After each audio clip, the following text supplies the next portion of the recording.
On the Brooklyn Bridge tonight, voices strong, knowledge tight, thorough black talk in the air, changing minds, changing flair.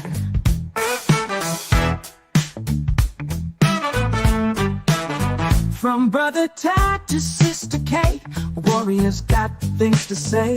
Sister Marcia brings the heat, Brother Blacksmith keeps the beat. Revolutionary waves they fly underneath the open sky. Every word's a call to fight. Tune in, feel the ancestral line. Thursday nights, the world will see Black Power Media on the screen. Facebook, YouTube, all align, breaking free from every bind.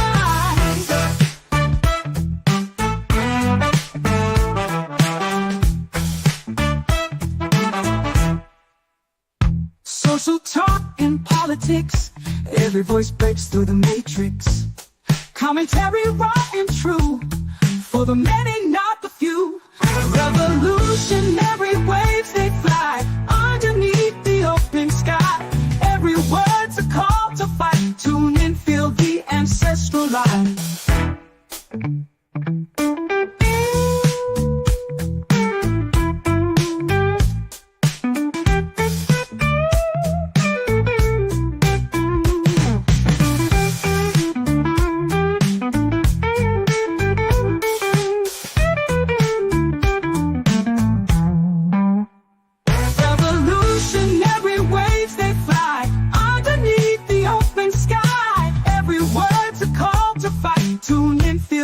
Ancestral line.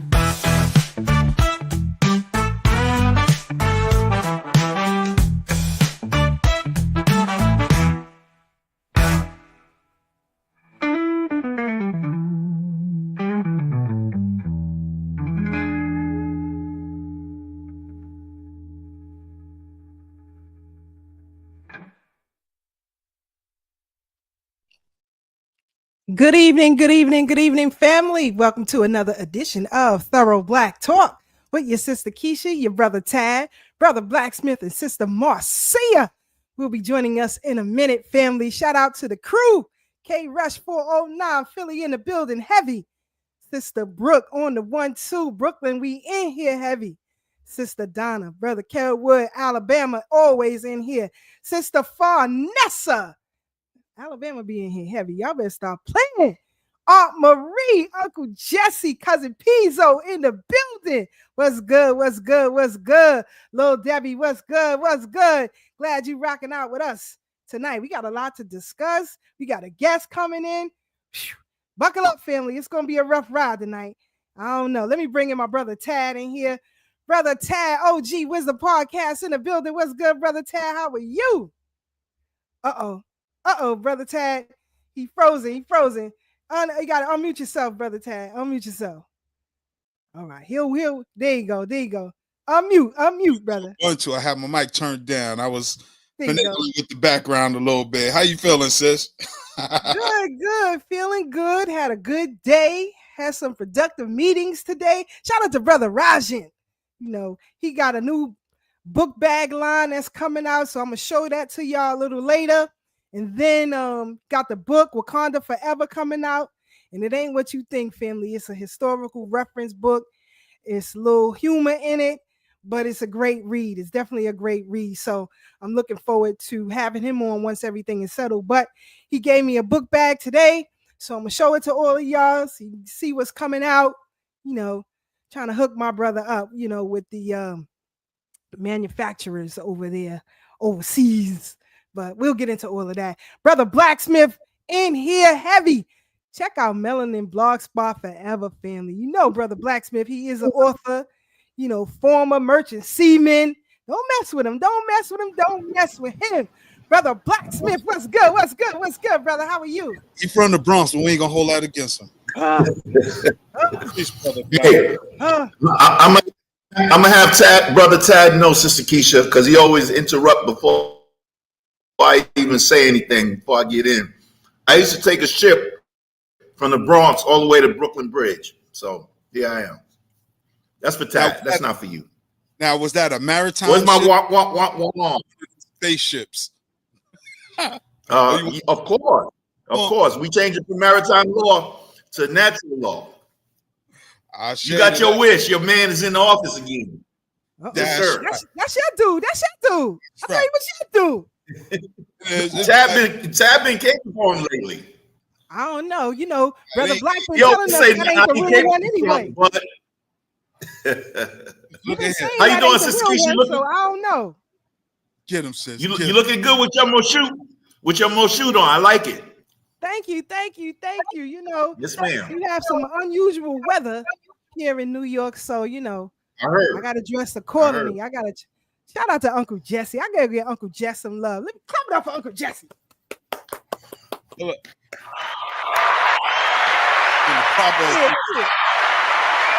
I'm talking about that's my uncle right there. You know, Uncle Sonny always watching too. Shout out to Uncle Sonny. I know he's watching as well. Yeah, Tad know Uncle Sonny, but you know, Uncle Jesse has an affinity for you, Brother Tad. So, you know, that's what's up. I appreciate the show love. Some love, you know. That's right. Always. Yes, so got to stick together. Now, Brother Black, when Kamala lost, right? You didn't blame you saying Kamala like an Indian. Kamala, like an Arab, excuse me. Kamala. Put that spit in you, bro. Kamala. When Kamala lost. Look, the fake black lady, the fake Jamaican, she all fake. Everything is fake. On my back. I don't want Michael Eric Dyson up here verse telling me to death about how to pronounce Kamala name. I don't want that. You see, get people. What's the question, man? When Kamala lost. What's the question? Don't tell me you blamed it on the patriarchy. Please don't tell me you was one of the brothers that did that. I said, I know my brother Black is better than that. Real talk. Oh. Yeah. Okay, what I think happened was I don't think it ain't what I think. The Democrats, I believe that from the beginning of all this, and I've been saying this since I've been on this show. This is all an orchestrated agenda for this to play out the way it played out exactly. We all knew that. I've been saying this since I've been on the show and before that Trump was still the commander-in-chief. He never conceded, and he's the president of the new Republic of America. And the old Biden's administration, the old Biden, I said, not old Biden administration was the president of the defunct corporation called the United States of America. So that's what happened here. And it's just a play for him to come back in and now start doing all the things that he said he was going to do before he left office the first time. Well, he didn't leave office technically. Before, he wasn't the sitting president. He was the acting president, which is more important. So basically, we've been running two administrations in one, controlled by the administration that is now back in official capacity. Okay. My brother Black just dropped it. I'm looking for the craziness because it's already starting. But we're going to get into all of that in a little while because we got a lot to cover. We're going to show some clips of some people losing their mind. We're going to tell you some truths. We're going to dig deeper into the Democratic Party's history. We're going in heavy tonight. You know, I can't wait for my sister Marcia to get here because she's going to be starting trouble too. We listen. And I want people to, you know, settle yourselves. You cutting in and out. I'm sorry. I want our people to settle yourselves because, you know, a lot of commentary has been going back and forward, and it seems that a lot of people have lost their minds. But hopefully, when you listen to programs like us, you regain your consciousness. Because, like I said, beginning of the new year, we about to kick off. We about to kick off a new agenda. Period. Talk about so we're gonna get ready for that. So y'all hold on tight for that. Like I said, I'm having conversations with people, you know, trying to make some things happen. You know what I mean? Shout out to brother Cav, South Kakalaki in the building. That's what I'm talking about. Sister Marie, Baltimore in here, heavy. I'm coming back out there soon, sis, because I'm doing actually a museum tour with a group from out there. I never heard of them, but hey, they hire, I come. But anyway, definitely will be back out there. So shout out to everybody again on the check-in. So as Brother Tad always says, oh, I can't forget Sister Amanette too, the Midwest crew. We're gonna dig into when we get into the history, right? We're gonna get into the Midwest a bit because I want our people to really understand the history of this Democratic Party and how they operate, as far as we are concerned. And we're going to talk about some of the first presidents. So I hope to be able to cover that tonight. If not, then definitely, you know how we do. We'll make it happen. But we definitely have to uncover because, I'm tired of the shenanigans. I'm tired of people saying things that they really don't know what they're talking about, mentioning things that are unjust. For example, when you look at President Donald Trump, and we can officially say that now, but I was in conversation with some folks, and one of the things that this female said was, well, he's never done anything for Black people. So I says, well, are you sure about that? Are you sure? Because you can't say that unless you know for sure. She said, yeah, I never heard of him do it. I said, all right, you said the right thing. You never heard of it, right? So I said, remember that 1991 crime bill that Joe Biden wrote? Well, it was President Obama who enacted it and enforced that crime bill, right? So I said, but when Trump came in, he repelled that. So a lot of Black dudes was coming home. A lot of sisters was coming home during the pandemic. They were coming home because a lot of that was repealed, right? It's called the First Step Act. Then when you look at all of these independent Black businesses that open up specifically around the time of the pandemic, all right? Look into the open zones, the opportunity zone program. Look into it. I told her, look into it, and see who wrote that program. Of all of the presidents, including the one y'all say is Black, even though we know better, but even the one y'all say was Black, nobody declared the KKK as a national terrorist group, but he did. So again, you can't misconstrue false information, right? You have to take the good and the bad. Is he a great person? I don't know. I don't care, but I can only tell you the truth, based on documentation.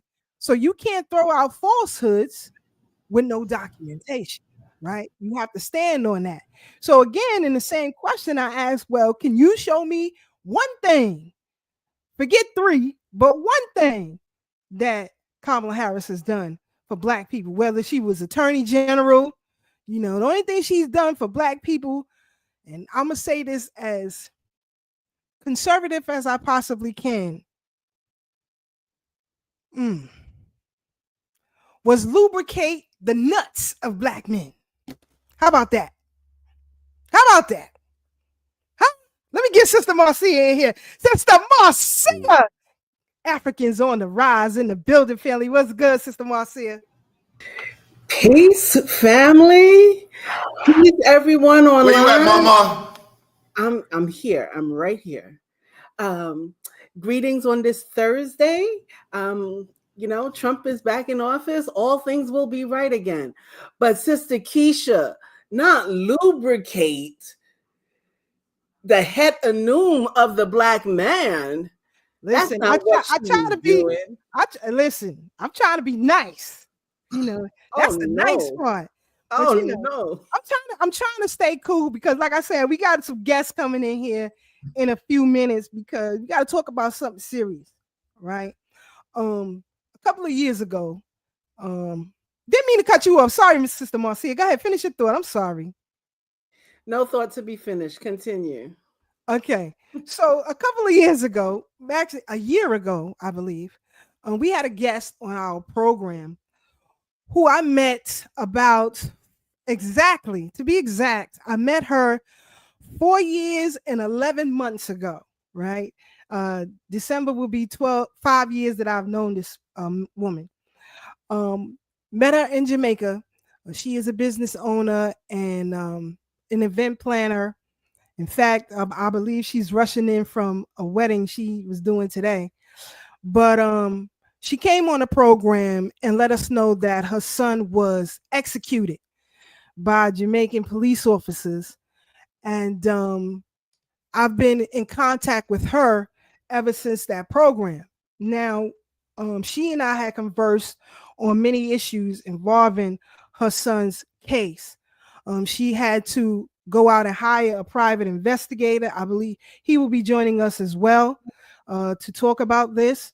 But she had to hire a private investigator to look into the execution of her son because Jamaican police are lackluster, if you will. And then, me trying to help her from this side of the water, we were able to do some things. So, and to cause some attention, if you will. So anyway, recently, I think about a month ago, she contacted me again, showing me that, she was receiving all types of death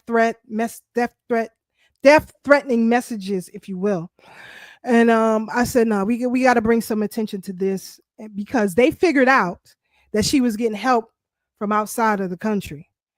But anyway, we got to bring some attention to this. So what I did was, I know how to shame people, especially when you aren't on the up and up. I can shame you real quick. And if you're a business, you don't want that kind of attention. And so I asked her to send me some photographs of her son. Very nice young man. He transported my husband and I, and that's what he had. He had a transport business, a touring business in Jamaica. Not only was he a prominent businessman, but so was his father, and so was her father.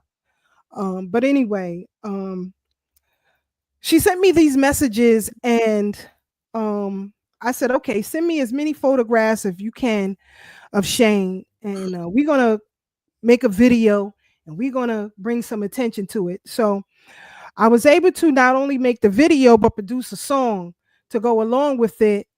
And, we shared it, tagged the major newspapers there. And I believe the next day they did a whole spread of, the case and where it's at and all kind of stuff. But I want to actually show y'all this video, which caused the attention of, people in Jamaica. We had to make things happen, family. We gotta make it happen. And but here's the video, and we'll come back and we'll have our guest on immediately right after. So hold on, family. Here we go. Let's check out this video and song that I was able to produce and bring attention to the execution of Shane Grandison. Hold on. Yeah. She was a light in the grill town, helping others when they were down. Businessman with a heart so pure, his love and kindness would endure. Customers he did business with, he handled with care. In his life he was always there. Corrupt cops took his life away, but his spirit with us will stay. Shade God since love won't fade. In our hearts his legacy made. For the ones who seek the truth, Shane's memory is our proof. We want justice. Street by street he gave his time. In the darkest days he'd shine. His family's fight for justice clear, even when the threats draw near. To Shane's mother, Ingrid, sister, stay strong. In his memory we carry on. Justice for Shane is what we seek. Voice of the brave, justice won't be weak. We will keep fighting for you, Shane. A hero lost yet not in vain. His love for people shall remain. Brave in threats with courage grand. For Shane Grandison we will stand.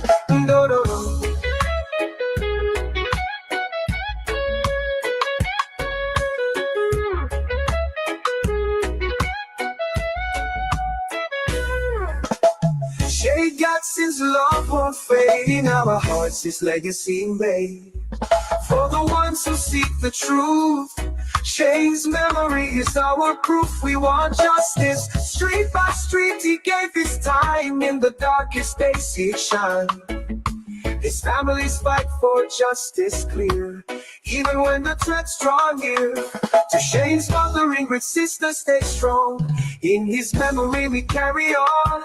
Justice for Shane is what we seek. Voice of the brave. Justice won't be weak. We will keep fighting for you, Shane. A hero lost yet not in vain. His love for people shall remain. Braving threats with courage grand. For Shane Grandison we will stand.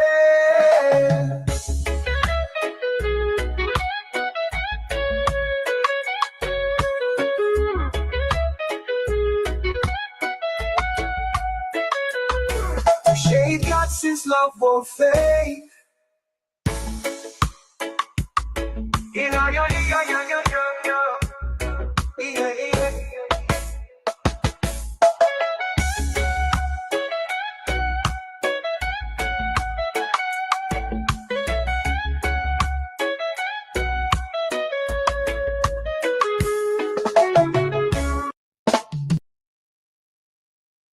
This is why you need to know Augustus Jackson. Sorry about The that. man who family. turned Sorry. But I just wanted y'all to see that.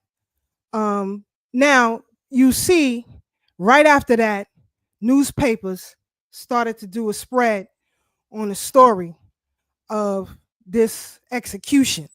As the headline says, 21 bullets, then silence. Death threats haunt mom in pursuit of justice for her slain son by cops. So again, family, you never know who we gonna reach.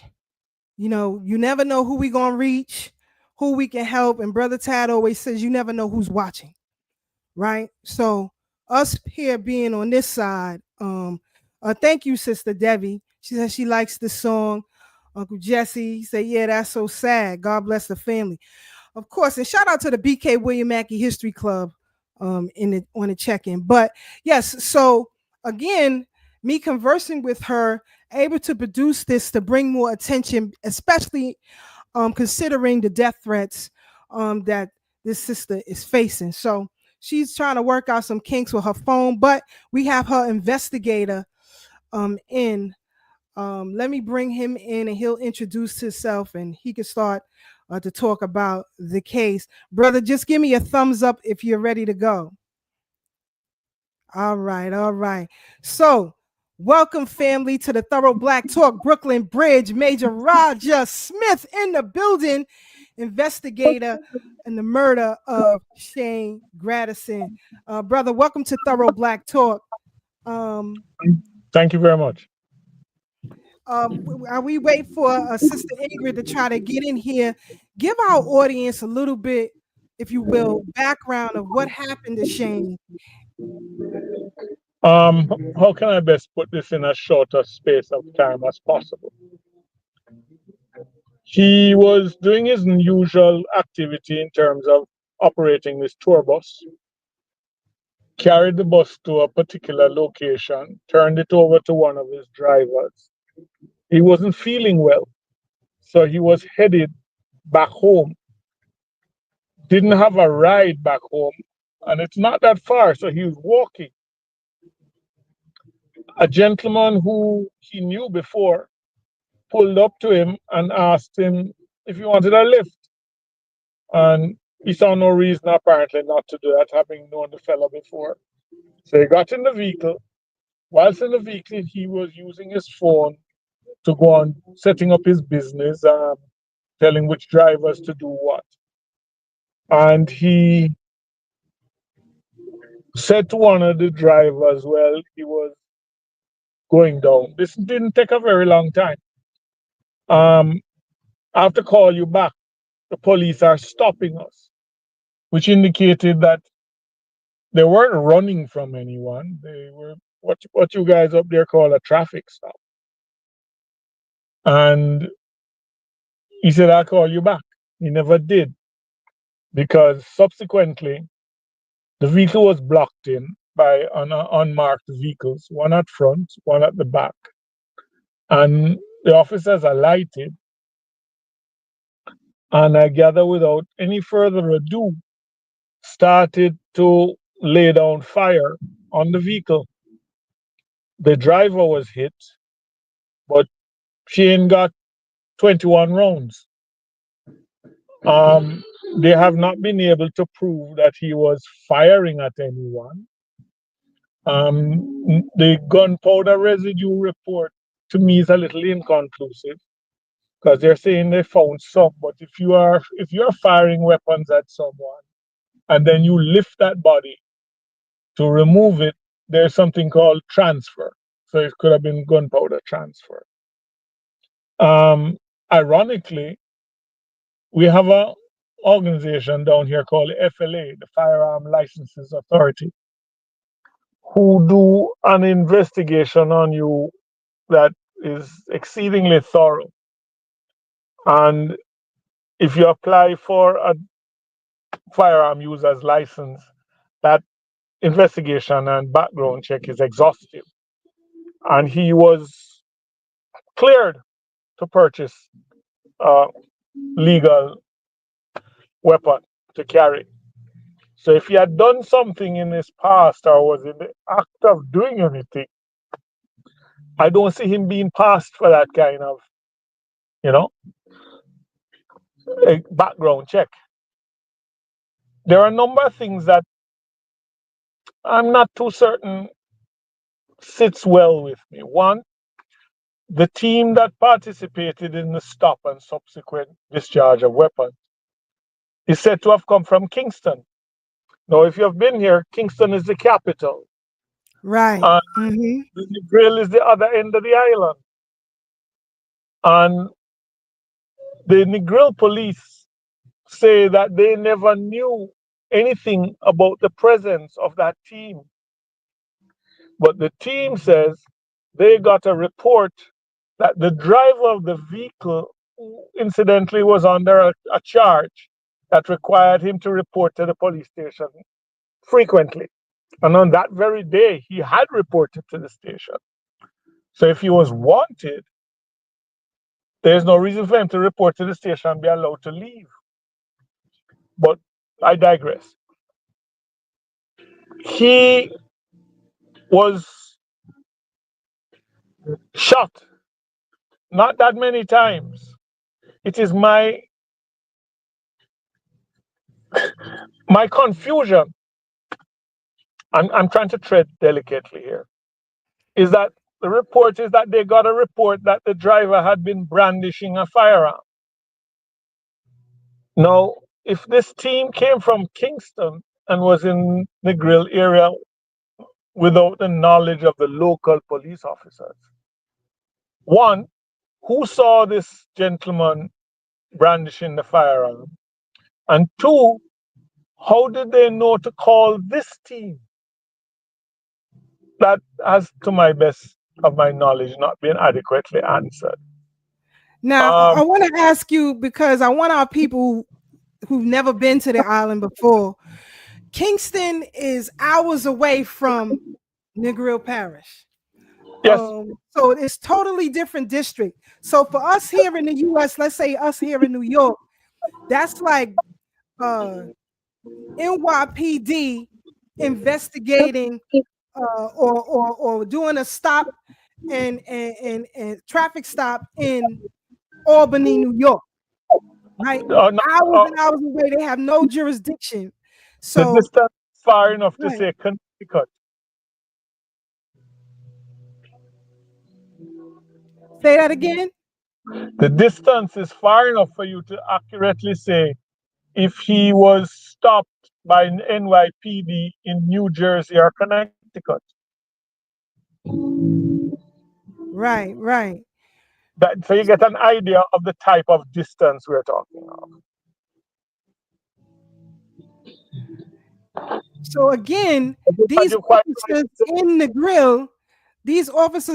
grill stop him allegedly for somewhat traffic stop or a report that they say they saw someone brandishing a firearm without them contacting. Someone had reported it to them. Again, say that again for me. or someone had reported it to them.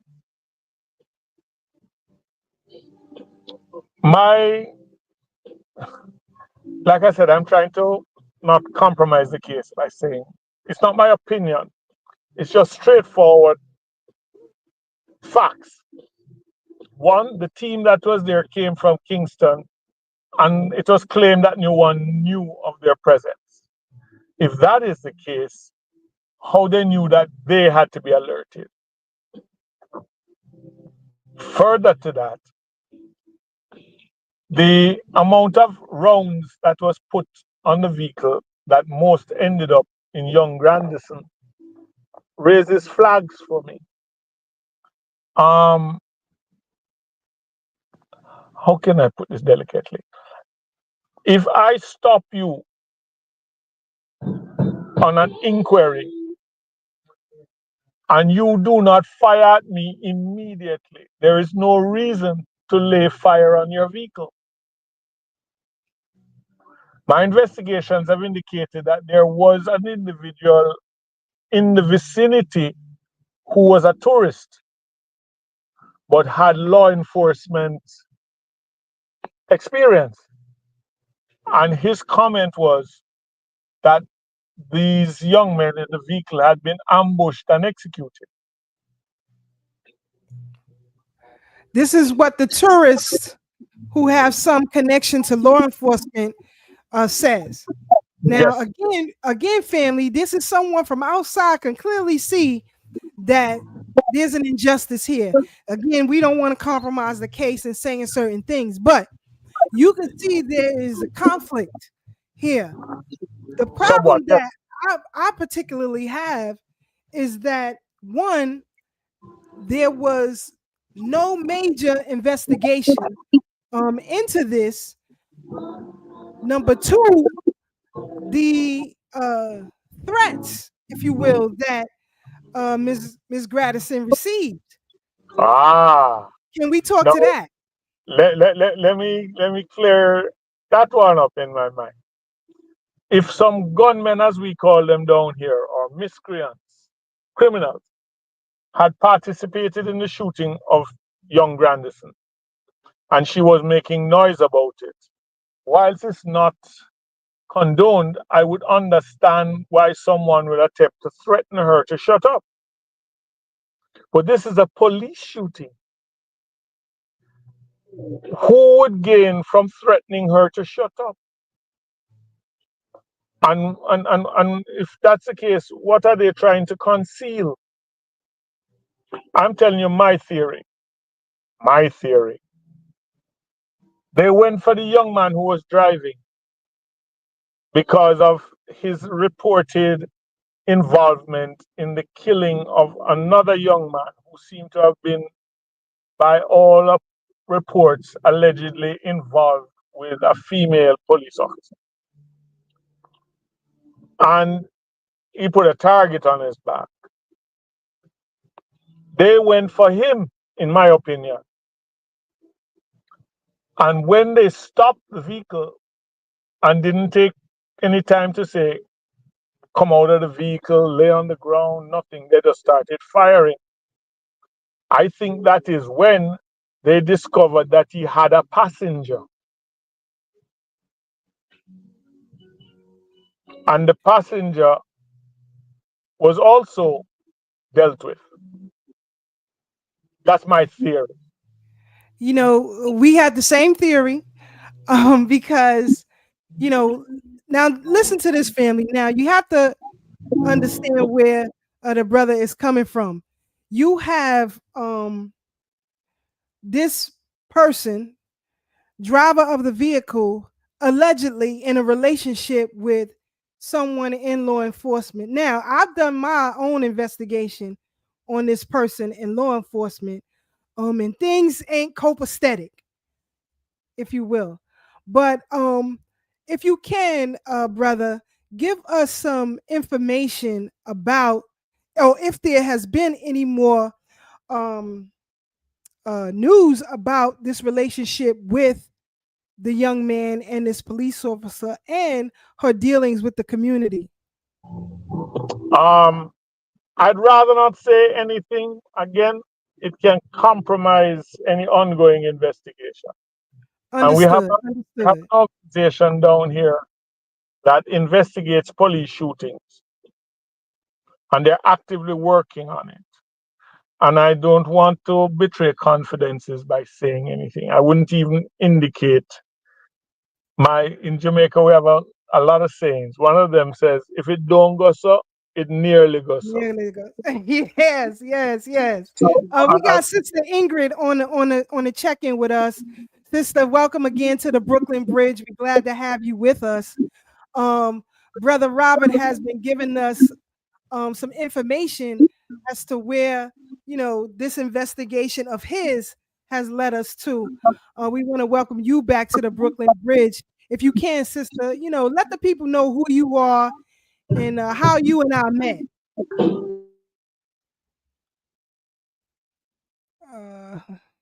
Hold on. Let me see. You Unmute got her mic. Okay. I got it. I got it. Go All right, ahead. I got it. Thank you for having me. Thank you for always being in my corner. We have met years ago while she was looking for a wedding planner in Negril, Jamaica. And I was a lucky person. Didn't even know that she had a radio station or anything like that. But when I lost my son, she was the first one that reached out to me and said, "My sister, I got you." And she has been with me ever since, from way back when I did her wedding. But it's a journey, and I want to thank you and everyone around you for always being there. As soon as I call you, you will drop everything and make sure I was good. And I thank you. Definitely, sis. It's our honor to do this. This is what we do here. We Thank are you. activists. All of us here are activists in our own right. Yes. So we understand, what it is that you're going through, because we have people on this side of the water who are going through the same thing. So, I realize. so again, Brother Robert was telling us, the gist of what happened with your son. Yes. And he began to talk about, Kingston police actually involved in this, and they have Yeah. no jurisdiction in your parish. Right. So if you can, sis, I don't want, as our brother said, to compromise any investigation or to Right. compromise you Yeah.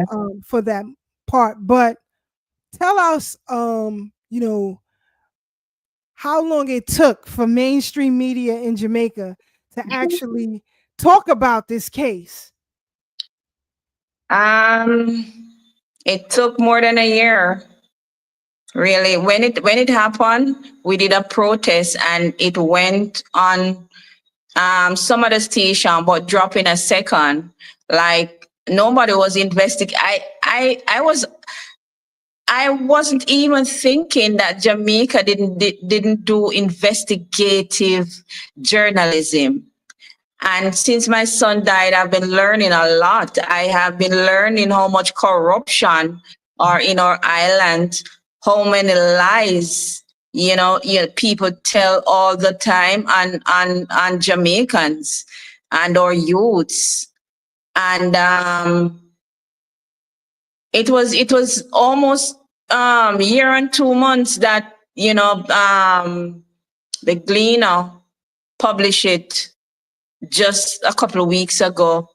It was on the front page, and they said better late than never.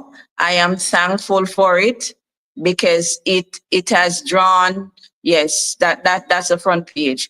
It has drawn a lot of people again to revisit and understand, what I am going through as a mother that has a son that is always doing good. He's always doing good. We tell our children to go to school, always try to help whenever they can. Be a good model citizen, and he was doing just that. And wherever Jamaica get it wrong, Jamaica has let down me and my son. And it's not even me and my son alone, because my husband died in 2020 and my father died less than a month before him in questionable circumstances also. So it's a lot, and I'm in it for the long haul because my son was innocent, and these people need to hold accountable for what they have done. And you know what happened? It's like a script. When they murdered the youths, it's like they have a script that they give them in school, and they come out, and each time they murder a youth, that's a script that they use. And I am drawn back each time I look at the news and I saw another youth being murdered by these murderers, and nobody seems to come out and said, no man, enough is enough.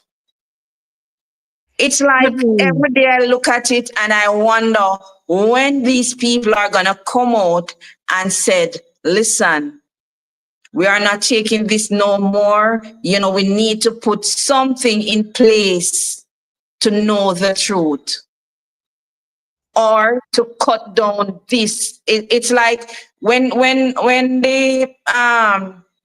my son was published in the Gleaner, they said it was 155 youths that have been murdered by the JCF in Jamaica. And the year is not even finished yet. And they have murdered some more since. So it's a lot. Definitely, sis. Again, you know, we're just honored to help in any way that we can. I was letting the audience know, you know, once you call me and let me know, you know, what was happening with you. Yes. And I said to you, just send me some photographs of Shane. Right. You're gonna bring more attention to this. Yeah. Post it. I want you to tag specifically certain media accounts, and Yes. right away, it started to pick up momentum again. So we Yes. want to keep this momentum going, family. So if you can, you know, on Instagram, follow Rush Weddings. Rush Creative Weddings and Events. It's on Instagram. It's Rush_weddings. Yes, they can see it right here. Yes. On the right side of the screen. So if you can, family, just follow along, and so that you can stay abreast of what's happening. And also, you know, who knows, you might want to take a trip down to Jamaica, and you know, you want somebody to look out for you and do some things for you. You might have a party, girls trip, guys trip, or whatever. Yes, we do transportation and we plan events. Gotta come from the airport. You don't know where to go. Take you from the airport, take you to your hotel, everything. And Shane was the man behind that. Definitely, family. So you can definitely book her services as well. If you're going down to the island or you come from the airport, you need a ride from the airport to your hotel, you can contact her. They make it happen for you. Very reasonable prices as well. Like I said, when I was down there and planning my vow renewal, I was already stressed out as it is. But you know, I was able to find her online, reached out to her, and her son Shane took care of everything for me. I didn't have to do nothing but show up. Yes, yes. Very professional, very professional. So, you know, he always stuck out to me. You know, I look to see our young people doing great things. So he always stuck out to me. So we got to keep the momentum going. And we'll continue on our end, of course, you and I. But for those of you online, we want y'all to follow so that y'all can stay abreast of what's going on. Thank you. We're going to get justice by hook or crook. Amen. That's it. We're going to do it, family. So thank you, Sister Ingrid, again for coming on. I appreciate the investigator, Brother Robert, coming on. Go ahead. I must say, I have been threatened. I have been threatened not to. I should let sleeping dogs lie, or else it's gonna be me next. And these people don't understand that the day they murdered my son, they murdered me too. And I am ready for whatever comes. You have no But harm because we got your back over here. So we let all of y'all know over yeah, there in Jamaica, it's hands off. It's yes, hands off. Matter of fact, I'll be there. Well, I'll let you know. I'll text you on the side. I'll yes, be there soon. So we'll yeah, link up soon. yes. Thank you. Thank you, sis. And Thank you we'll so talk. much for having us. Always, always. You know I got you over here. Don't worry about it. Yes, thank you. All right, sis. Be well. Thank you. Same to you.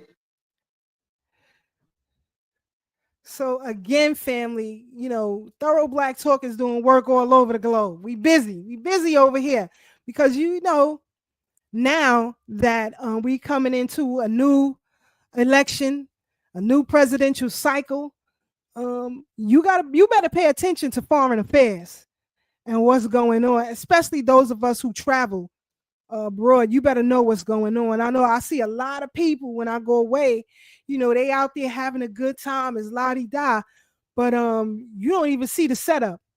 A lot of people don't even see the setup when they travel abroad.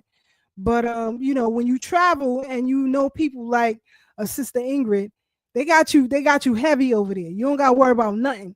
So if you ever going down and you need a ride from the airport or whatever, hit her up. They got you. Don't worry about it. From beginning to end, they got you.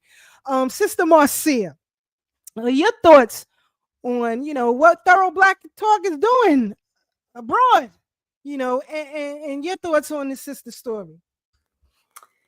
Number one, as we should, we are collective. Black people are everywhere. We have been stolen and placed in many different countries. And until we realize that we need to work together and solve each other's problems, we are going to be in a peril, right? We won't know left from right. And it's time for us to know left from right, or right is left. Whatever direction it is, we have to be in that direction for our children. Whatever we do today, it's only going to benefit our children 20, 30 years from now, our grandchildren, our children that we will never see. This is our plight.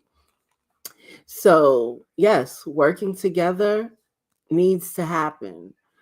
Um, I am so sorry that the mother had to go through that. Mother Ingrid had to go through that. And to hear her loss and understand that losing her son is losing her too, because, I could not imagine losing my child through violence at that, right? Senseless violence. I could not imagine. And I could not imagine the wrath that I would bring down. Because I would go a little, not I would, I will. Should it be violent? Should it be uncaused? I'm going cuckoo for Cocoa Puffs, and can't nobody be around me, because you will feel it. You will catch it. So I definitely understand. I am glad that she has someone researching and investigating what is what, and place blame. If blame needs to be placed, place the blame, because unjust scenarios cannot continue to exist. And if we don't fight, we allow it to happen. And so I am glad that she's continuing to fight. It's been, I think the last time it was like 2 years ago. So I'll continue to keep her and her family in my light, right? Because they deserve the light. Somebody got the phone on. Uh-oh, Marcia getting bad. She telling people in the house. Turn the damn phone off. God damn it. But definitely sis. But I hope y'all can see this. Can y'all let me see. I probably have to turn my background off. But can y'all see that bag or no? Can't see it? See that bag? See that? A little bit. It got comedics. Yes. Okay. So this is the book bag, but I'll get a photograph in a minute and upload it to the queue so we can see it before the end of the show. But again, we want to thank our brother and sister for coming on and letting us know what it is and some things we can't talk about, of course, because of the investigation and the stickiness of it. You know, here in the U.S. is different than over there. You outside, open out there. So we gotta be careful with that. But we gotta talk about this recent election win of Donald Trump. I think Brother Black is frozen. Let me bring him out and then try to bring him back in. But now you got your 47th president who will be taking office in January. A lot of things have happened, but I want to first talk about. Go ahead, sis. Go ahead. One thing, just imagine January 20th, Martin Luther King holiday is going to be his. I don't want to laugh. I just wanted to say that before you continued on. No problem, sis. No problem. But yes, always keep the historical references in the back of your mind, family, because oftentimes we forget to do that, and that can be problematic. Now, I want to start off with Kamala Harris, right? It wasn't even close. You got dusted. She got dusted. And everybody, all these black celebrities and talking heads putting batteries in her back, making her believe, you know, like we all dumb out here. When she had nothing, I mean nothing but rhetoric going for her. Brother Tad, your thoughts on some of the commentary. Well, first, before we get into that, Brother Tad, I found it very disrespectful of her to hold on, we getting Brother Black ready. He trying to work it out. I found it very disrespectful of her not to come out to her alma mater. How you? HU? She ain't come out and represent the team after the loss. You know, but all the while these black folks was bigging her up and putting a battery in her back, and she gave them her behind a kiss at the end. Brother Ty, your thoughts? Yo, she took the money and ran. All that money those people raised on that phone call, millions of dollars in one night. And she couldn't even give it y'all, we gave it a good old college try. It didn't work out. Better luck next time. She didn't even do that. But as one of the commentators said, I forget what the sister name is. She used to work in the White House under all these other administrations, but she called her classless. She said, and it's good that we see this now, because imagine had she won, what kind of behavior she displayed. I think what a lot of people missing because this Trump derangement syndrome is real. I feel bad for the people that I know personally that fell for this foolishness, that drank the Kool-Aid and who was under this mass hysteria that the world is going to end if Trump comes into office. What people don't realize is that people want tangible policies that deals with their day-to-day living. Nobody cares if you bring out Beyonce or Taylor Swift or Barack Obama and Michelle Obama. And that was disrespectful in itself, because if you want my vote, don't talk to me like I'm a child. I think I said this last week. You know, them acting like they're chastising grown men. Real men don't fall for that. I think they got too comfortable with all the sissy boys they've been surrounding themselves with that go for this type of behavior. But the real ones is going to stand 10 toes down and say, now for that, I'm not rocking with you. And we're going to write Eric B for president in the ballot. But I think the blame game is now shifting from black men to, I'm seeing sisters fight each other on platforms, and now they're blaming white folks. But we talked about what Malcolm said. This is their fight. This is white Democrats versus white Republican, and they only pandering us because we could tilt the scale. And now the Democrats got to go back to the drawing board. because the Republicans want everything. It was a sweep. Crazy. Let's listen to this clip. Former Clinton staffer, actually. Let's hear her commentary and we'll come right back. Disappointed and really insulted. I'm a Howard alum, and that she didn't have the decency to walk out and say something to her, to her university, make a comment to the United States. Things were not looking well for her. It wasn't completely over, but short of a miracle, we knew which way this was going. And that she didn't have some grace. I mean, it shows us how classless she actually is, a sore loser. And even though it's painful for her, for the Democrats, I think America might be relieved at recognizing and realizing they don't have to put up with this any longer. And if this is what they were walking into, maybe it's better that it gets, cut at the nip right now. She's such a poor candidate. Of course, she was a surprise pick for vice president as the running mate for Joe Biden, but he said he was going to pick a woman of colour and she got the gig. She's never won an election of any substance. This would have been the first one if she didn't get a vote when she contested the primaries. She's failed. What was the biggest mistake? Shapiro is so well respected, liked. He's doing an incredible job. He is so completely insecure that she could not have someone that bright around her to upstage her and outshine her. And so this is why she didn't select him. So disappointed. There you have it, family. There you have it.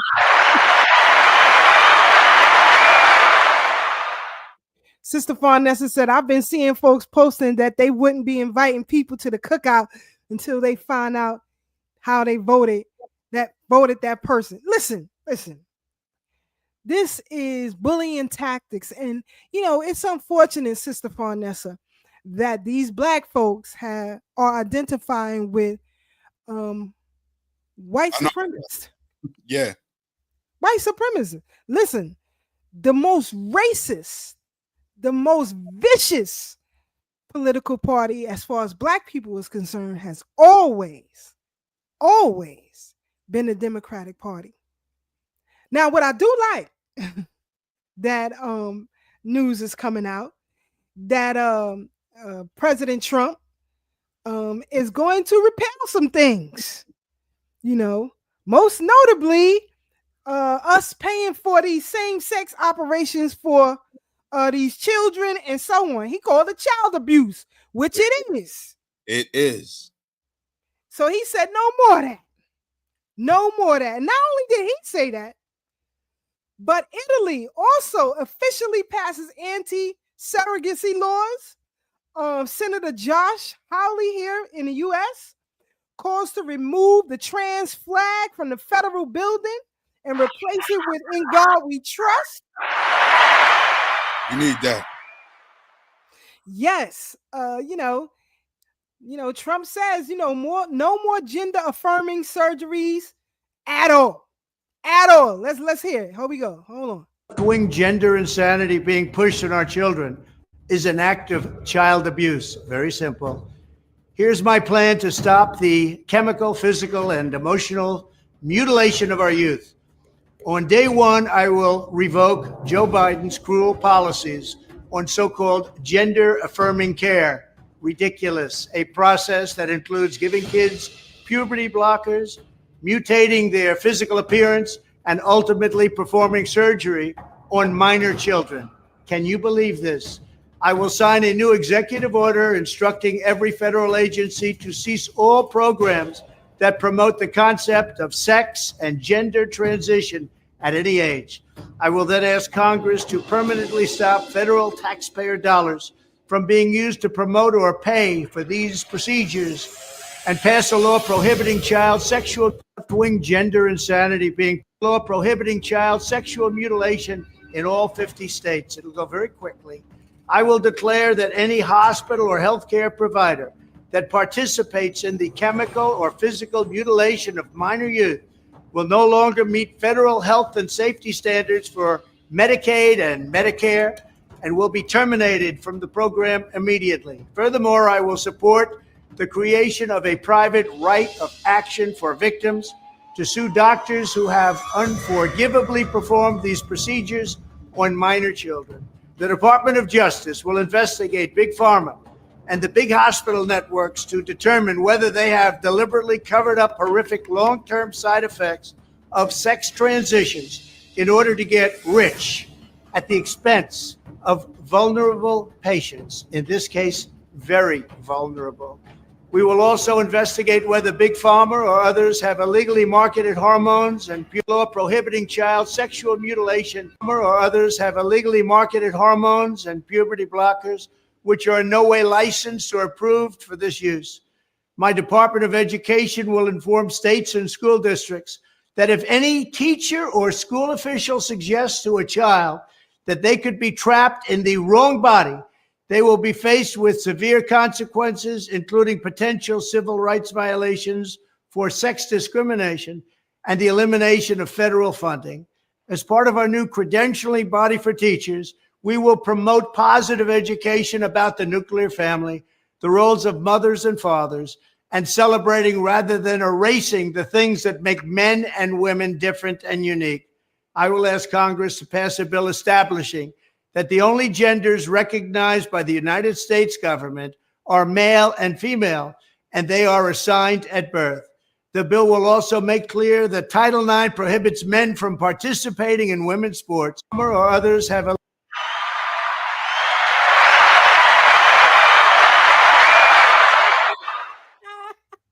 I never felt so American before. Make America great again. Or as Jeannie would say, make America straight again. Absolutely. The America straighter the straight. better. The straighter the better. You see that, sis? That was good news. That was really, really, really. No, for real, because my daughter had to check my granddaughter regurgitating some foolishness before. And my daughter checked her early. And it's like it's almost a sigh of relief, but we still know who they are.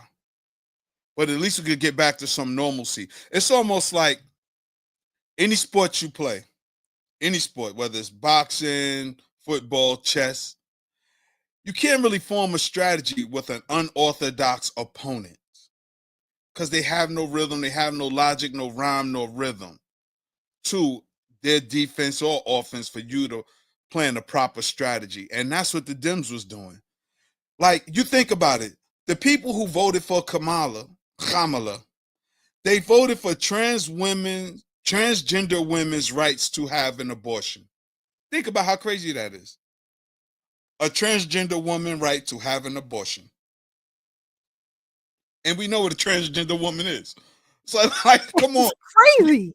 That's The thing dealing the with. thing is, brother, I think that, you know, unfortunately, especially with 92% of our people, our sisters, quote unquote, my sisters, are voting for her. They act like they're not educated, like they can't read a book. They're not. They're indoctrinated. Yes, I agree. But you are educated. You know how to read a book. Sis, remember Dr. Carter G. Woodson said, in this life, man gets two educations. One that's given to him and one he gives himself. And the latter is by far greater. Absolutely. We educate ourselves. Absolutely. This is why we have a level of discernment. When something don't sound right, we can identify it. Absolutely. Mr. Keisha said years ago, we watch all the boring documentaries, read them big ass books. We do the work nobody wants to do. Absolutely. So that we can have an informed position. So even when people try with their word salads and their tricknology, we know how to combat it. Because it's a spiritual war, it's an intellectual war, as well as a physical war. And absolutely, brother. Absolutely. You know. Now, it is said that Robert F. Kennedy will be appointed to Trump's administration, but he got some plans of his own. Here we go. clearing out the corruption in your terms, would that mean clearing out the top level federal service workers that are currently at the FDA and the CDC? In some categories, I would say. What does that look like? Yeah. In some categories of workers, there are entire departments like the nutrition departments at FDA that have to go. That are not doing their job. They're not protecting our kids. Why do we have Fruit Loops in this country that have 18 or 19 ingredients, and you go to Canada and it's got 2 or 3? Would you eliminate any of the agencies? To eliminate the agencies, as long as it requires congressional approval, I wouldn't be doing that. But I can get the corruption out of the agencies. This is what I've been doing for 40 years. I've sued all those agencies. I have a PhD in corporate corruption, and that's what I do. And once they're not corrupt, once Americans are getting good science and are allowed to make their own choices, they're going to get a lot healthier. You say all of these ingredients. Yes. Again, you know, I'm in the health and nutrition field, and what do I always say anytime one ingredient, single ingredient foods. Single ingredient foods is what we need. It shouldn't have more than 5 ingredients, and that's pushing it.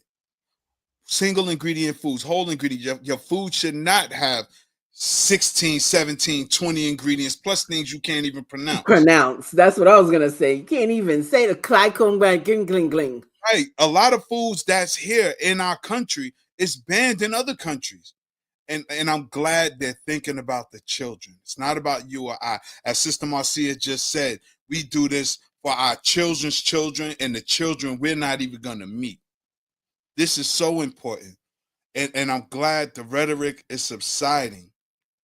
But we can't let our guards down now because, Sister Keisha, as you know, with your plan going on, there's still things we have to do. Because this is organize. Yes, we still have to organize. We can't kick our feet up and relax and take our armor off.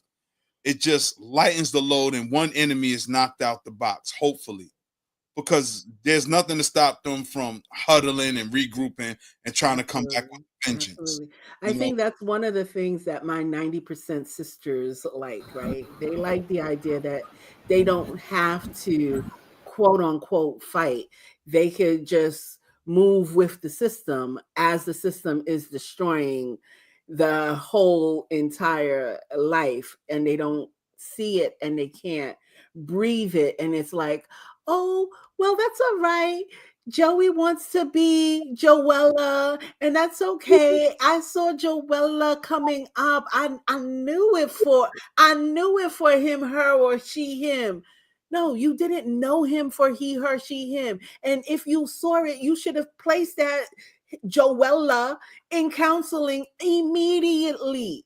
But unfortunately, some of the times these counselors are just as deplorable as anything else. So protecting children is so very, very important. Having conscious people who understand things speak to children from an early stage. We have to stop being afraid to talk to children. Our generation of parents, when we were growing up, our parents were really, really afraid of talking about some real serious stuff with us. We can't do the same. I know I come from a culture where nothing is your business. Just go to school and come home, do your homework, that's it. However, if they included me in conversations, and I definitely understand some conversations aren't healthy for children, but if I was included in some conversation, I would have learned how to protect myself better in this environment, right? And this is what we need to do. We need to provide our children with tools to protect themselves so that they could go outside with their own armor, and also knowing that their family is right there with them. I'll share. I love it, sis. But I want to show, thank you, Cherie Bull. She says she's enjoying the show. Thank you. Appreciate that. But we gotta show people having tantrums, bugging out. You know, people bugging out. Oh my goodness. People losing their minds over here. You know what I mean? So we gotta show it. We gotta show it. Here we go, family. Stop. Stop.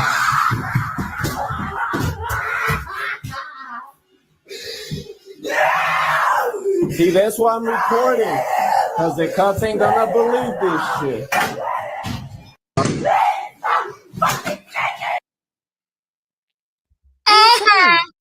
Insane. I can't. You know, white women having tantrums all over the place. And 50% of them voted for the other guy.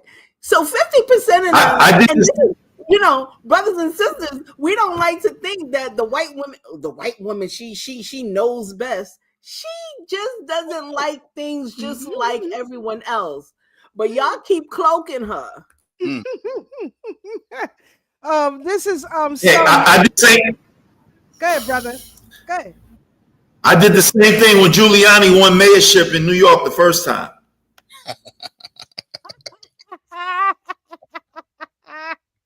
Brother Black is hilarious. Speaking of Giuliani, you better come up with that bread, boy. Come up with that bread, Giuliani. They taking his house, his cars, and his shoes. You know what's so great about this, Sister Marcia? Giuliani built his career off of locking up black men and black boys. He built his career on it. Now look how life works. You built your career of locking up black men and black boys, but you're gonna give everything you own up to black women and black mothers. Boy, I'm telling you, boy. Check this out, Sister Keisha, real quick. Check this out real quick. I tagged y'all in a post yesterday or the day before. It was yesterday because it was after the election. It was yesterday that I tagged y'all in a post that's saying the DOJ dismissed all the charges on Trump. So he's no longer under them 34 charges, and he's going to pardon Giuliani, and he's going to probably have him part of the cabinet or something. So that's what I'm saying. We can't pay attention. He can't pardon a civil case. You can't pardon a civil case. It's a civil case. Okay. Giuliani got to come off of 148 million. That's a civil case. He can't pardon shit.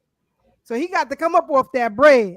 Now, as far as he is concerned, you see we'll play the clips of some prosecutors now walking themselves back, a little scared. But I wanted to show these executive orders. Say that again, Tad. How Letitia James? I call her wig, but that's nice, brother Tad. You so nice. Let's do these executive orders. He says, Mr. Keisha is hilarious. I didn't do nothing. I don't know nothing. This not even Keisha sitting here. So what you talking about? This is a whole CGI mask, bro. I don't know what you talking about. Her clone. What's your clone number? I don't even know. I'm just here. But you know, that ain't a skin. Black is a troublemaker. He's a troublemaker. This is the Bronx in him. Just forgive him, family. He can't help it. So he can't. He may try, but it's the Bronx in them. They can't help themselves. They born this way. You know what I mean? But anyway, these executive orders that he would like to tackle day one. Abolish all vaccine mandates. Clap it up.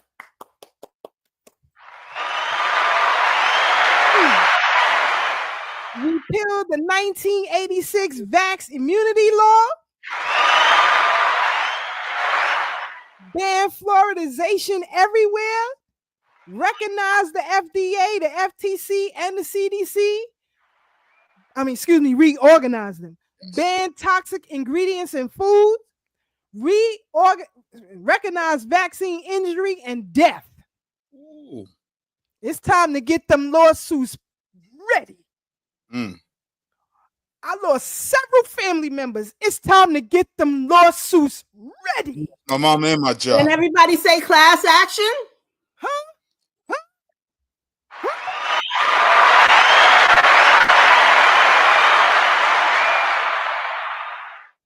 Allow natural remedies to flourish.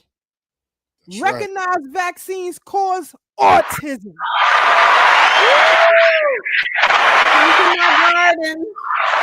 My garden heals. Uncle Jesse said, you see, Uncle Jesse know his niece is a little riled up. He's telling y'all right now, I'm ticked off. I'm ticked off. You know what's Brother. crazy, right? Go ahead, Brother Tad. For our Trump deranged people. And I keep telling people, this is not about caping for Trump. I said, but when you hear lies, you got to call it out, especially if they want to be in leadership in any organization, whether it's big or small, particularly United States. But everything Trump said in his previous presidency has happened. He said they're going to raise prices. He said they're going to open the borders, let in all of these criminals, and everything happened. And he said, within my first 48, I'm going to end the war in Gaza. And what did the Hamas just say? They're calling for ceasefire. Now, mind you, they was please, I don't want no beef. I don't want no beef. We'll stop it. We'll stop. Ceasefire now. Because they was busting Israel down. If you could remember that the Israelis was trying to draft all the Jewish folks over there, even the Hasidics, and they were fighting back. The Hasidics was protesting like, we're not drafting, we're not making our, because they was losing. They were going to take our children as well. Yeah. That's why they started that draft act here. They started having that whole conversation about drafting our children. He said in 24 hours. I'll be damned if it ain't been 24 hours. He's like, peace, peace, peace. And I don't want no smoke.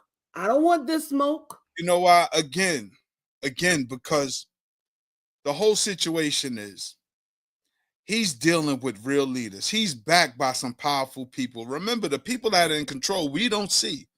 Everybody we see is just the face of it. Trump, Kamala, Biden, Obama, all of these people are the faces. The real power brokers are in the dark, in the shadows.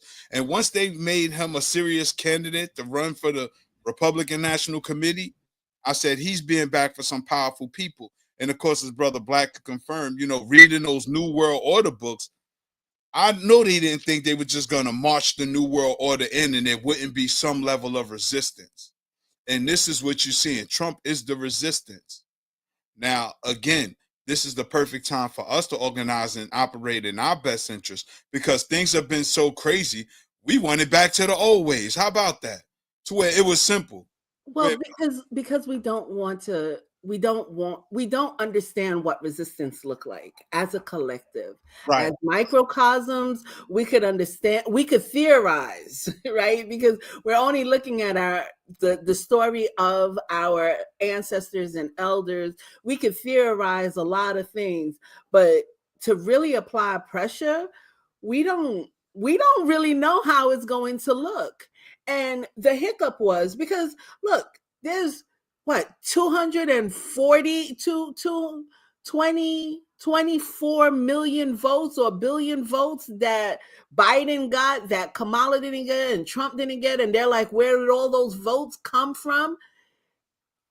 Again, that could be part of a conspiracy. That could be the way that they stopped whatever we were doing because we were working together. We got organized. We started putting things in place, homeschooling built, a lot of things, a lot of networking was happening amongst us. Then Biden comes in and we cease. Oh, we could relax. We could put up our feet. Everything is good. We got a Democrat. Now it's back to work. And it's back to time to really consider what our legacy is going to be as Gen X, right? We really have to be completely serious about what we're doing. And I love this time for us. Don't we love this time for us? I do. Yeah, the resistance is Black. The resistance is being ran by a tandem of the White Hats and the Galactic Federation. And that flash that I've been talking about is soon coming because we starting to see Brother Tad separate his fingers like he's doing the Vulcan signal. And Spock gonna come down and, you know what I'm saying, park on his roof and light a blunt with him later. My man said Captain Kirk is coming with the Federation. Gru and all of them coming, right? Nah, I love my brother Black. But like I say, oh, and by the way, in Georgia, Fannie Willis was reelected. AG, but let's hear what Attorney General Tish James has to say about the current cases involving President Donald Trump. Congratulate the President-elect Donald Trump. And if possible, we will work with his administration. But we will not compromise our values or our integrity or our principles.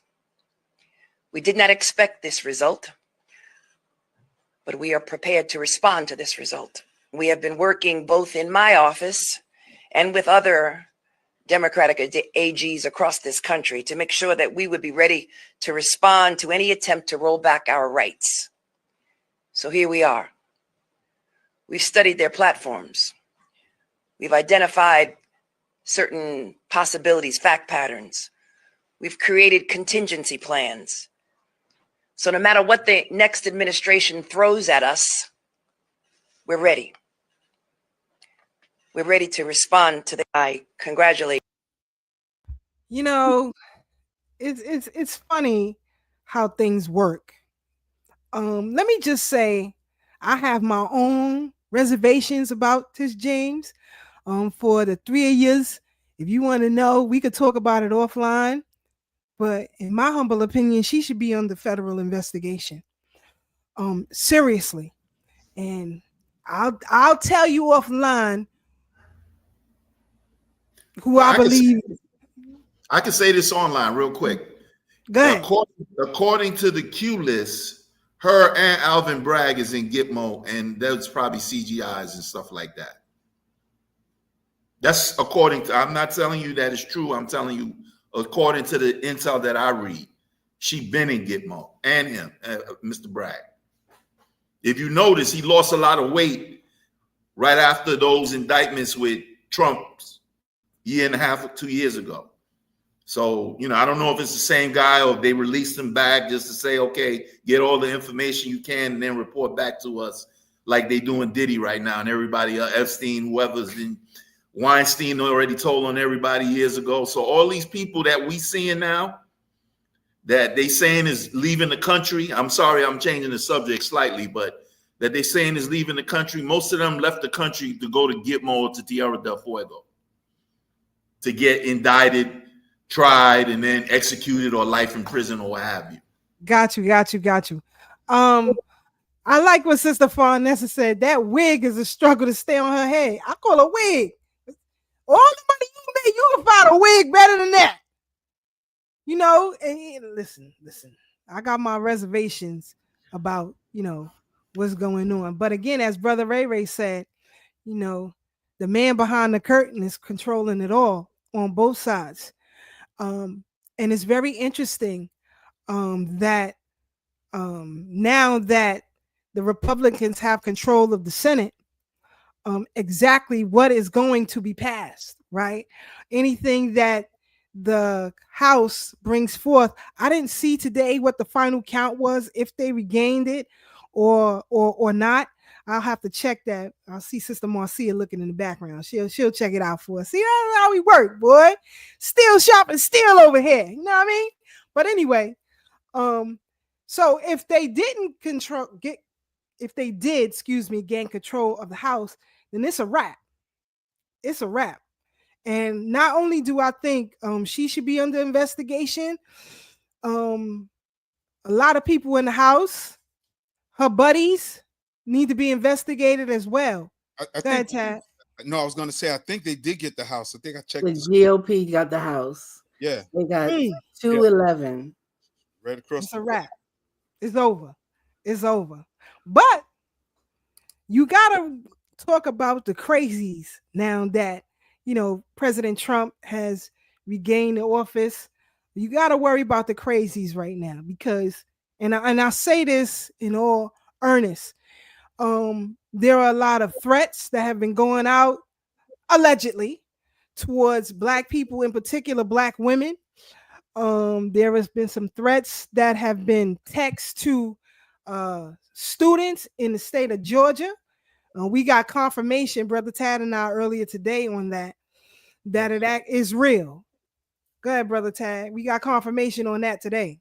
Yeah, we did. It's and sis, it's always hard for me being a dude from Brooklyn because I've always been threatened. I always tell people, you know what I'm saying? You don't know what haters is until people pull up to your house 2 a.m. busting shots at you. Those are haters. You know what I'm saying? To where you minding your business and people just jump out and start popping at you. Those are haters. And that never kept me in the house. As black people born in trouble, our lives been threatened for forever. I think they're gonna do the F around and find out. Because the thing we keep forgetting, our young people not playing either. Facts. You run down on one of our youngest, especially in Georgia, where, let me tell you, real quick story, Sister Keisha, and I'm gonna pass the mic. Last time I was in Atlanta was in April. We was down there for Charlemagne's conference. And there was a car accident. And the young brother, we got out, see if the sister was all right. It's a young brother and a young sister. A brother at the gas station came over to her and said, sis, you all right? She's like, yeah, I'm good. He said, do you have anything in the car that you shouldn't have? She said, no. Why would you ask me that? He said, I'm saying, because if you did, I could take it for you. She's like, no, I don't. He said, because, I keep that thing on me, and pulled out like a little hand joint with a drum magazine. And me and my man was looking like, why did he even have to show any of us that? But I'm saying that to say that our young people are armed. And all they want is a reason. So y'all can play with these kids if you want to. Y'all can play, because we saw the threats. They was like, you're going to return to the cotton fields. And my experience in the streets is those who threaten people are the cowards who really not going to do it. That's just, because if you're going to do it, you're not going to talk about it. And if you're going to talk about it, you're not going to do it. And I'm always at that position.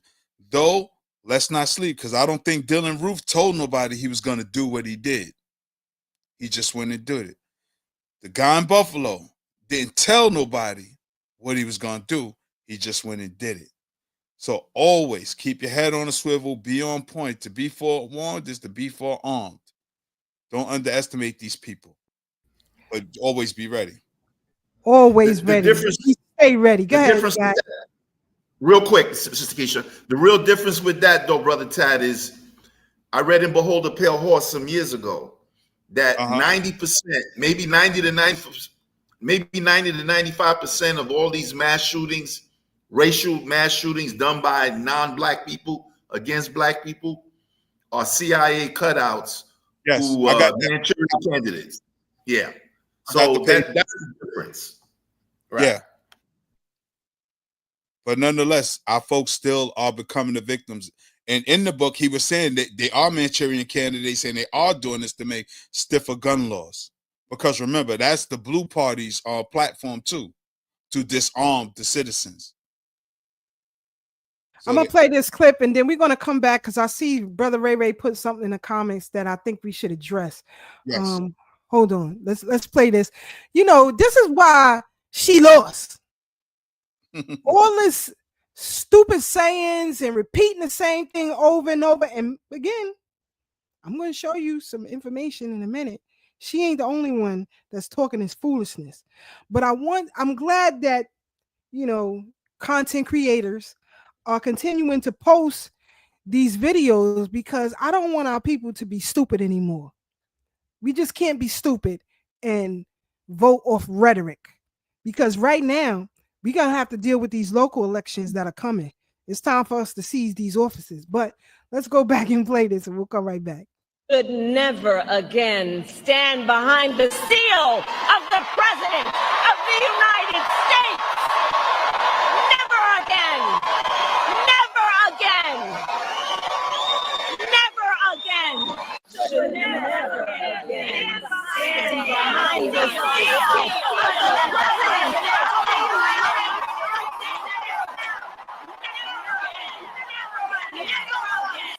Should never again stand behind the seal of the President. Just crazy rhetoric. Just crazy rhetoric. No plans, no nothing. Just rhetoric. And that's just why she lost. But again, it's typical of side chick behavior. You see what I'm saying? Y'all gotta call it. Sister Marcia laughing, but y'all gotta call it for what it is. This is what she is. Period. Now, again, going back to the crazies, because we got a lot of them out here, and I want folks to see what's happening, but don't take no shorts from nobody. Like Taz said, don't take no shorts from nobody, because you can't just say, oh, the Republicans is taking over now. Now all these crazies are acting up. An aggressionist is an aggressionist no matter who's in office. And we ought to know that by now. That's right? Look at all the death that happened during President Barack Obama's 2 administration. Need to say more? But we not playing with you. So here we go, family. What is all this is funny to watch. One more period. One more time. Do something. Yeah, I mean, like, go buy something much there. Don't forget. New York, we don't talk. I'm making a team. Do something. I like that life. Do something. I like that life. Do something. Now you got my attention. Take me out! Take me out! Take me out! Take me out! Take me out! Take me out! Take me out! Take me out!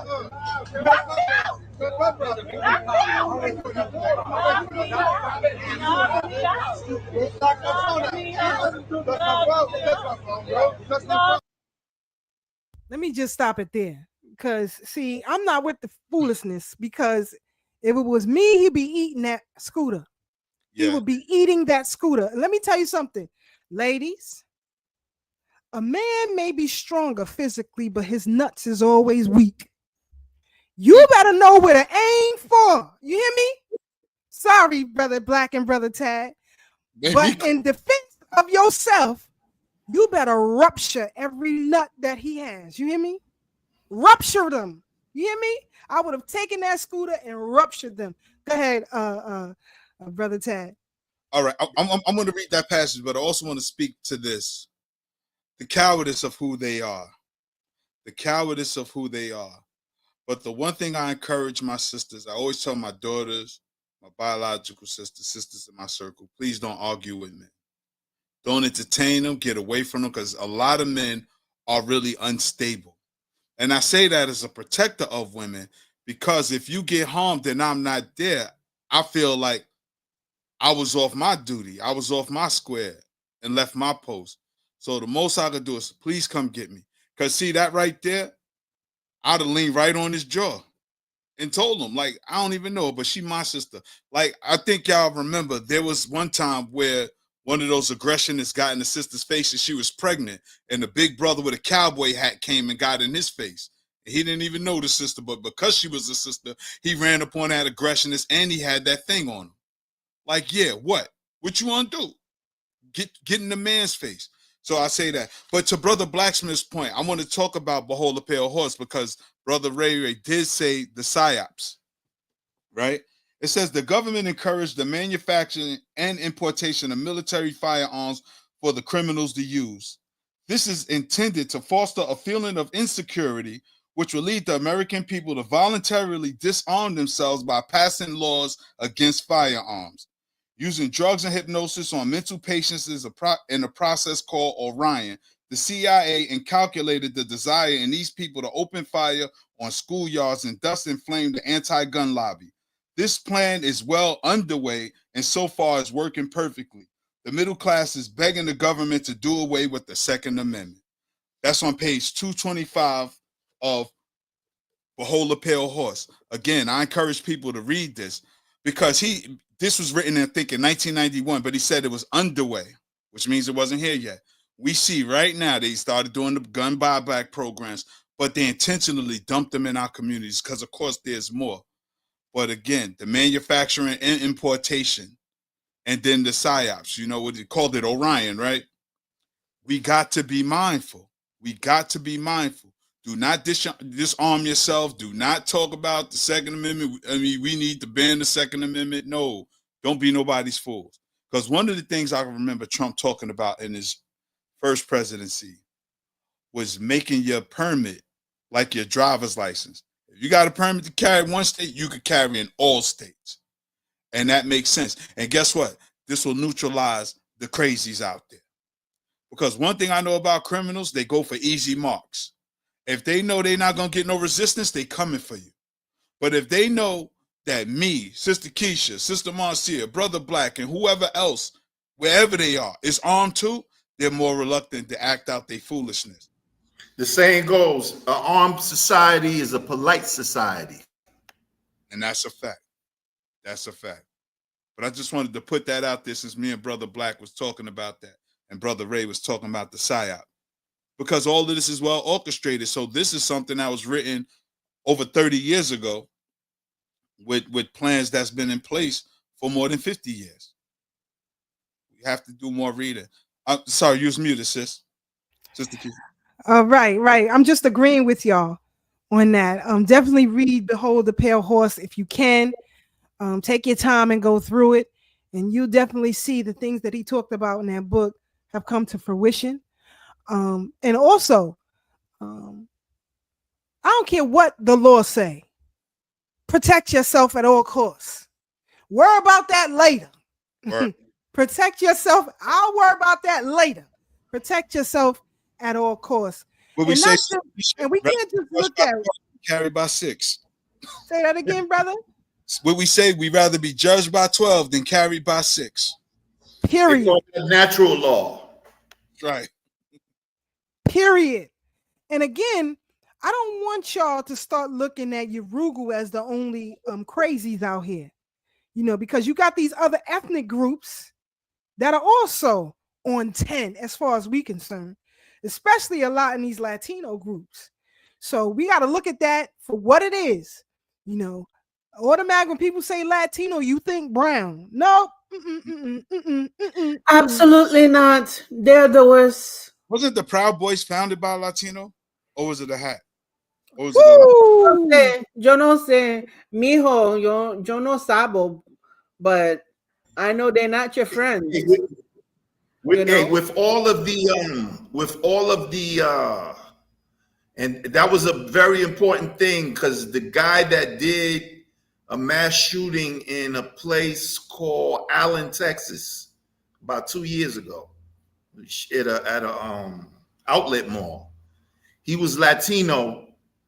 He was Mexican. I think born Mexican extract, but he was caping for white supremacists. I mean, I don't know who he shot or what have you, because they never released the pictures of the people he killed. But he definitely was a white supremacist. And then there's another guy called Nick Sanchez, and he was running around with Kanye West about 3-4 years ago. I don't think they together anymore or doing anything. But Kanye wasn't with him because he was advocating for blacks or people of color, if you want to call us that. He was doing basically what Malcolm and Rockwell did in the 60s.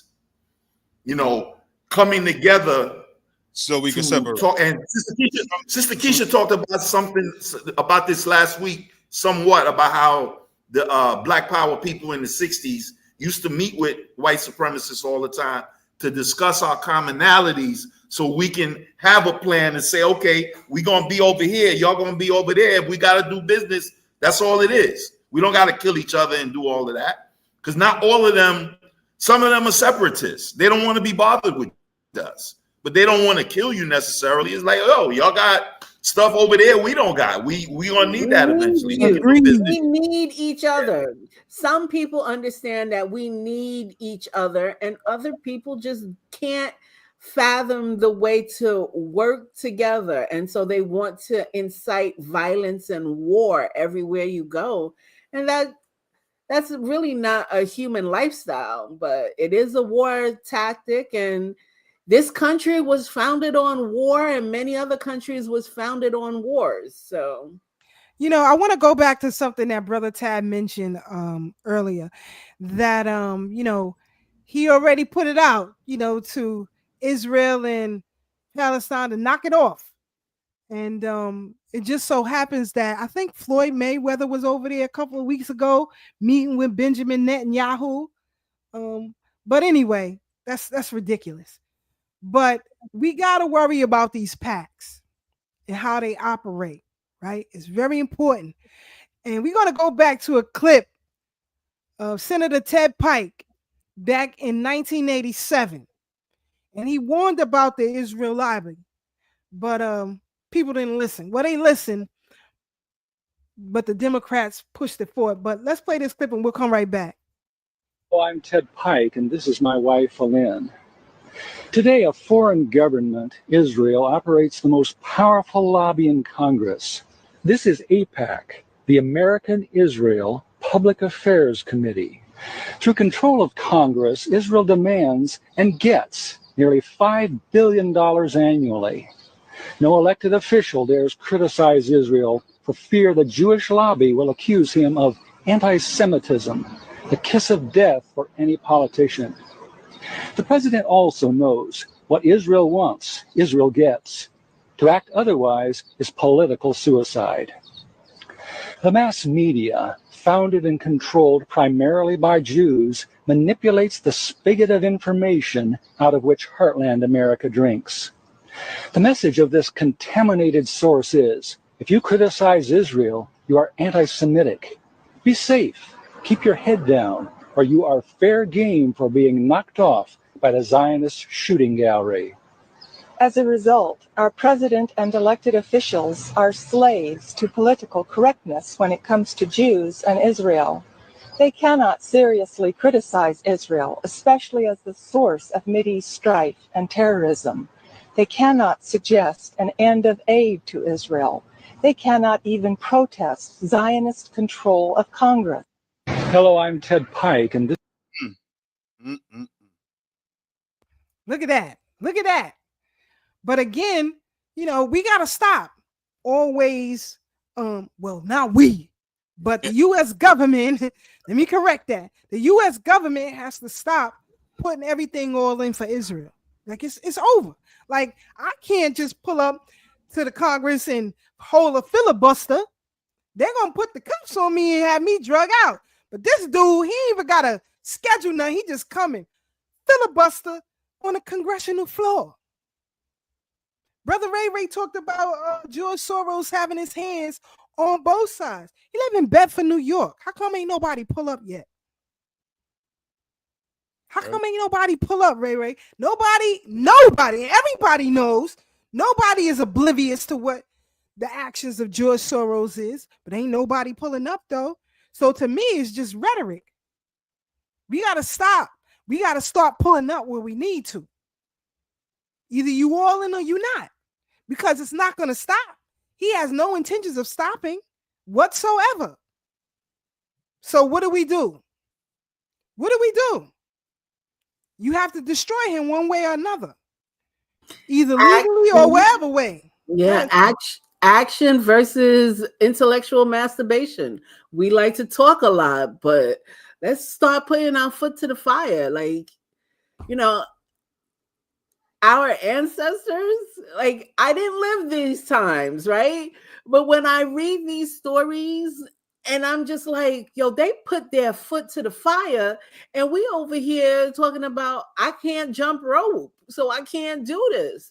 So what you can't jump rope? Skip over the line, do whatever you got to do, but do something where we've just been sitting. This right here. Good. This right here is doing something. I was saying a few years back, and it's ironic that President Trump is now acting and sitting as well president right now, because most of the heavy lifting has already been done. Most of the time, if we now know, whether we believe it or not, that Biden, Kamala, and almost all the people who would be adverse to the Trump administration are gone or faking who they are as CGIs, clones, on and on and on, however they fake their presences.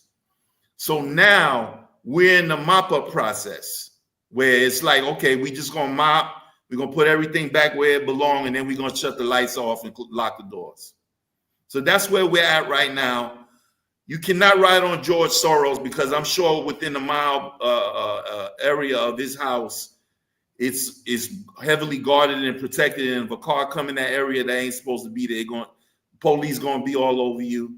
And from what I understand, the Q list say he been dead, and his, I believe, nephew is running stuff now, and he's already sued for peace. I can send y'all that stuff offline. I'm not gonna bother with that right now.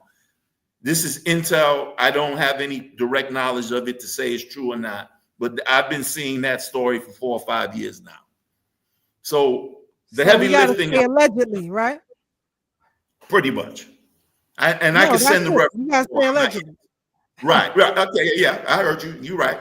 So that's what I would say allegedly, and then we go from there. So Sister Marcia, the flash that I've been talking about since the beginning is what I'm waiting for in the Ma'at party, headed by Sister Keisha and Sister Pat, in my opinion, for the New York Brooklyn district. How's that?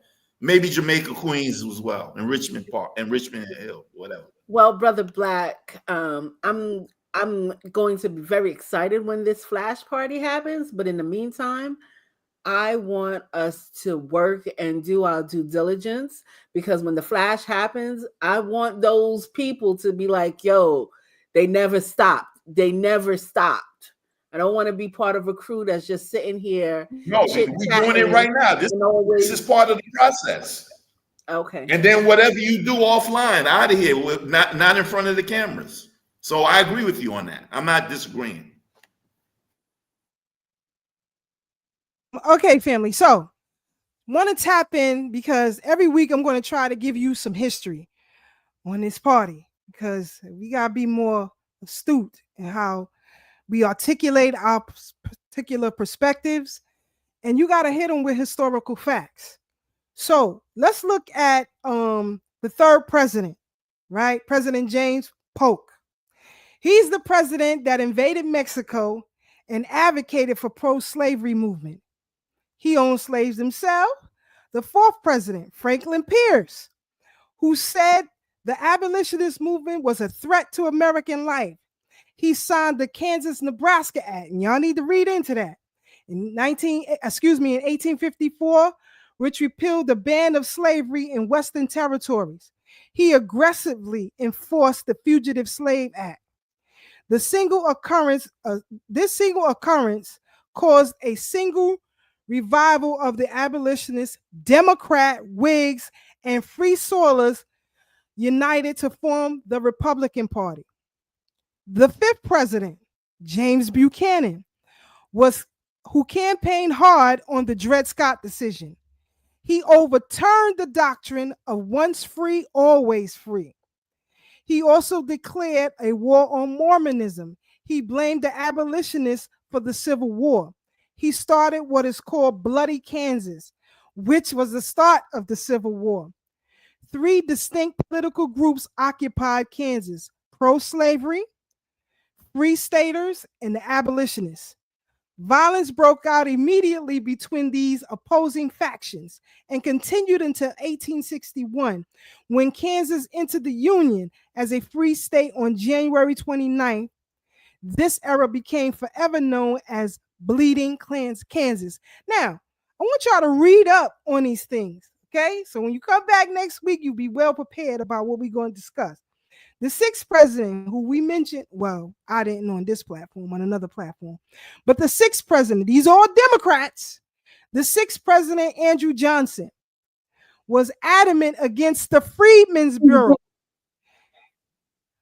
He, along with Georgia Congress, expelled the 25, hold on, I'm getting feedback. The 25 Black Republican senators, including civil rights activist Tennis Campbell. Read up on Tennis Campbell. Matter of fact, I think I got a picture of him. I'm going to show y'all. He fought for Black voting rights after the Civil War. He was almost killed for it. From the floor of Georgia Senate, Tennis Campbell could see the glint of firearms as he spoke. So while he's on the floor pleading our cases, they got their hands on their firearms as he's speaking. His fellow senators moved their hands to their butts of their guns, gesturing ever more threatening the longer Campbell held the floor. Undeterred, he went on. The state senator continued to speak for 7 consecutive days, arguing for a simple right to stand exactly where he was. Buchanan continued. So these are Democrat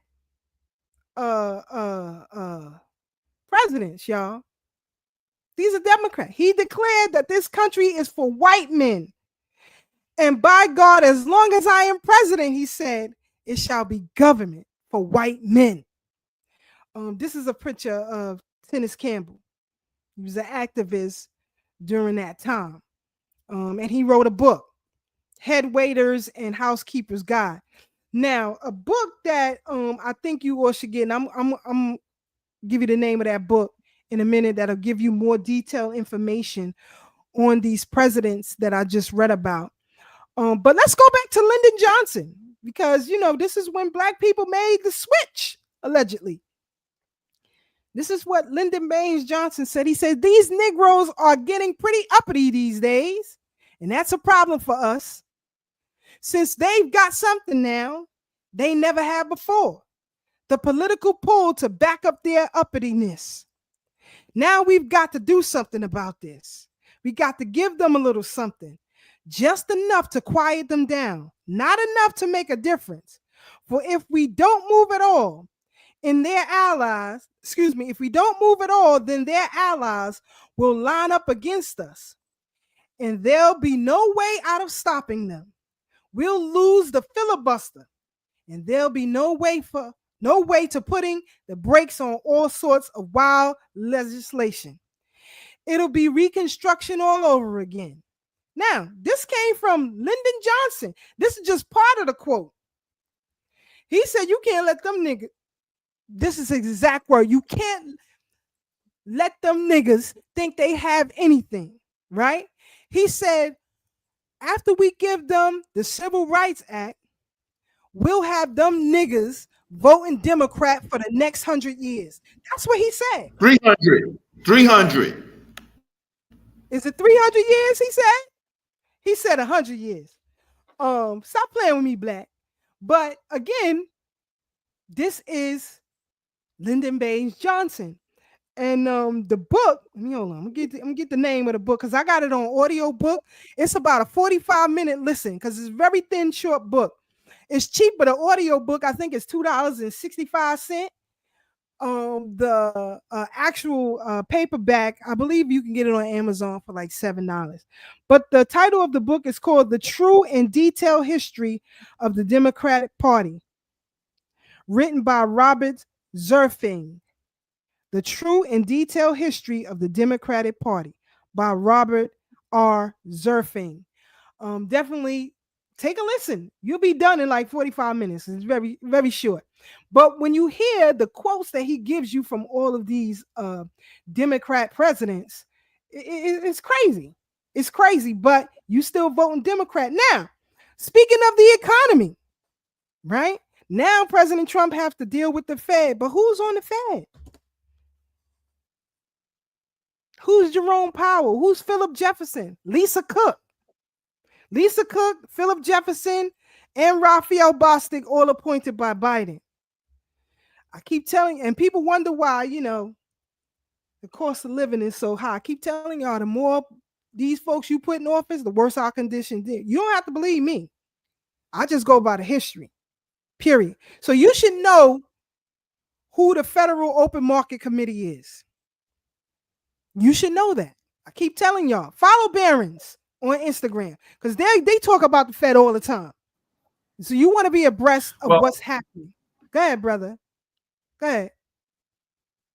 Go ahead. When Trump was president, he merged the U.S. Treasury, the Fed, into the Treasury, and so that's on deck too. Because if you notice, they're not really talking about the money right now, but that's supposed to. The Fed has already been thrown into the U.S. Treasury. So is when I'm thinking the Sara and Jasara is going to happen soon, because that's what his reinstatement is all about. to reset this place. Remember, he's reorganized all operations like numerous times. He was going broke in the 80s and 90s like he was nothing after a while. We remember that because we old enough to remember when he was going through all that. And then he got on The Apprentice and he never looked back. And then he ran for president. Here we are now. So he's a reorganizer extraordinaire. And he got his money from the Rothschilds. And he definitely turned cold on them because he was given a directive to do it by the U.S. military, white hat, Q/Q operators, and the Galactic Federation. That's going to greet Tad on the roof later with a blunt. Here we go. Anyway, I want to, Sister Vanessa said, check out the economic calendar to see when power speaks. Absolutely. You better pay attention because it's your money. Speaking of money, you know, once Trump won the presidency, the market surged, boy. I made more money in one day than I made in all month. I'm just saying. The market surged. So listen, say what you want, Brother Lenard. Shout out to the Freedom Party. Brother Lenard said, and don't forget about the United Nations Council and their constitution on Black people. Yes! See? What? That's how the ancestors work. We're going to deal with that next week, brother. For real, for real. Marie said, LBJ and J. Edgar had a whorehouse, and the senators and congressmen used to go there. Yes. And the two of them used to get the dirt on them and used it to get legislation through. Absolutely. Listen, they're not going to endorse you, especially Democrats. They're not going to endorse you unless you got some mess in your pocket. Mess. And speaking of mess, now there is charges, indictments for Chokwe Lumumba. Chokwe is facing indictments right now. I keep telling Black folks gonna learn the hard way, especially when you get in office. You're gonna learn the hard way. When you deviate from what you're supposed to be in there for, you're gonna get spanked. Nobody respects you. Nobody. You can't talk out of both sides of your mouth. Now, I don't know if y'all listen to some of the things that Mayor Chokwe, and we talk about Jackson, Mississippi, what he talks about. I do. I listen to a radio station out of Jackson. So I pay attention on what's going on. You have the hats who are coming in trying to take over heavy in Mississippi, believe it or not, in Jackson, I should say, not Mississippi, but in Jackson particularly. They trying to take over there. But we got to get ready. We got to get ready, family. Buckle up. It's going to be a ride. Make sure you on your P's and Q's because we're going to continue to break down, especially because I'm tired of people being slow and on the slow bus. This election got a lot of people off the slow bus. A lot of people, and they're not telling you that the numbers, even though a lot of people did turn out, in particular here in New York City, Brooklyn had the most voters out of all counties. What'd you say, Sister Marcia? It's not looking good for the Dems anymore in New York. It's over. It's they went from 90 to like 60. Yeah. So yeah, and what I am frustrated about is that the Board of Elections has yet to send out the official number sheets. That's what I'm looking forward to. As a data person, I need to see things so that I could formulate my ideas and stuff like that. But I have yet to receive that. And I called two people like, when's the data sheet coming out? I see national data sheets. Where's the local one? Yeah, Sister Brooke. Shout out to Sister Marcia, Brooke. Hold on, Black. Hold on 1 second. She says we gotta end this sanctuary city status. Absolutely. I listen. Just today, was it today or yesterday, that the Pepsi plant in Chicago or over 200 people fired at once just because they asked for better working conditions, of which they agreed to. And then they came into work the next day, called everybody in, and everybody was fired at once. So it's a lot going on. It's a lot. Chicago alone, right? Because there was a couple of other places. Yeah, brother Tad. Definitely. So I wanted to this, did I add it there? I don't know what I did here. Yeah, we saw it. You saw it, the book cover? Yep. I don't know what I did. I don't know how I can't see it no more. For some reason, it's moving you guys around. I don't know what. That's Rajan messing with me. But here you go. This is the cover of the book, and what the backpack that I held up looked like, the front part here. So when it's out, we're gonna have Brother Rajan on, and he'll talk about the book and how you can get merchandise and all of that, and make it happen. Make it happen, family. You know, we gotta send our children to school with consciousness on their back, because some schools now don't even want to talk about it. So as far as our history and culture is concerned, even though we are the founders of culture in this country,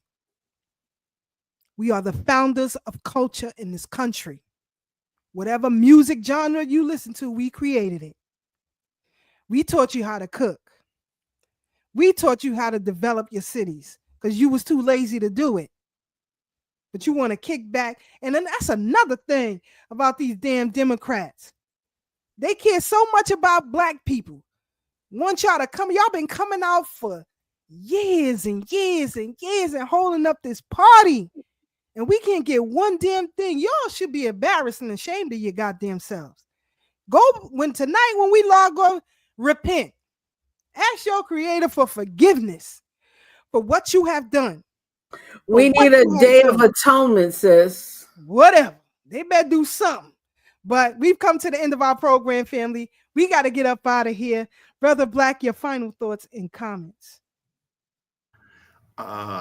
Before I go in, I want to ask Sister Mama a real quick question. As far as the data and the stats on the vote that you just said, 90 to 60, were those numbers reflective of the state of New York or the city? State. As far as you know. State. Okay. It's flipping completely. I see that. Yeah, that's a big margin. But again, let me just say allegedly. Let me caveat that, because I don't have all of the data points. This is just high level numbers that I saw, and I really want to see the real numbers so that I can speak with conviction. And so it's allegedly flipping at that 30%. Because what I heard this morning, I just heard it. I wasn't paying it no mind or anything, but it was something I heard and retained. The guy said that Trump lost to Kamala 55 to 45%. New York State. That's why I asked. Okay, now what I want to I'm going to take something else that you said, Sister Marcia, and then I'm going to make my points. As far as you saying they needed us earlier, I have put a link in the chat. I wanted Sister Keisha to show it when we were talking about the low fertility rates you guys all have over access. the world. Hold on, you guys have access to share your own screens. So I don't work for y'all. So until you start paying me, I'm not showing nothing. Until you pay me, I'm not doing all this extra stuff. Everybody has access to share their screens. I didn't know that. I never knew that. But anyway, the point I want to make. It says present if you needed to know a little bit further. I'll help you. Okay, all right. Thank y'all. I'm the youngest. Black. We love you. I'm the youngest one here, so I don't know this technology like y'all do. It says, steel sharpen steel, right? So we all out here ironing each other's out. We're good. I have y'all know I'm 7 in Vulcan age. Anyway, hey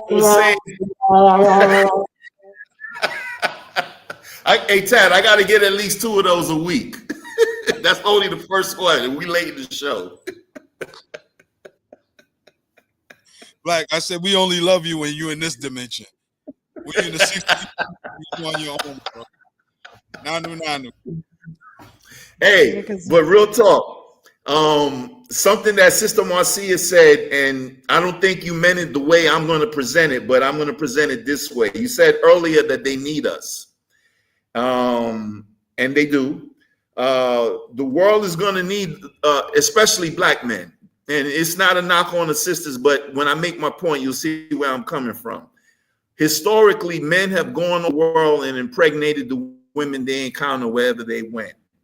And we know that wherever there are overabundance of people of non-color, let's not say white, so we don't get into this debate and, you got people calling in and complaining that the fertility rates are low. And they were low before COVID, but since COVID, with all that extra nanoparticles in the people, now the fertility rates are going under one birth per person, or woman, should I say.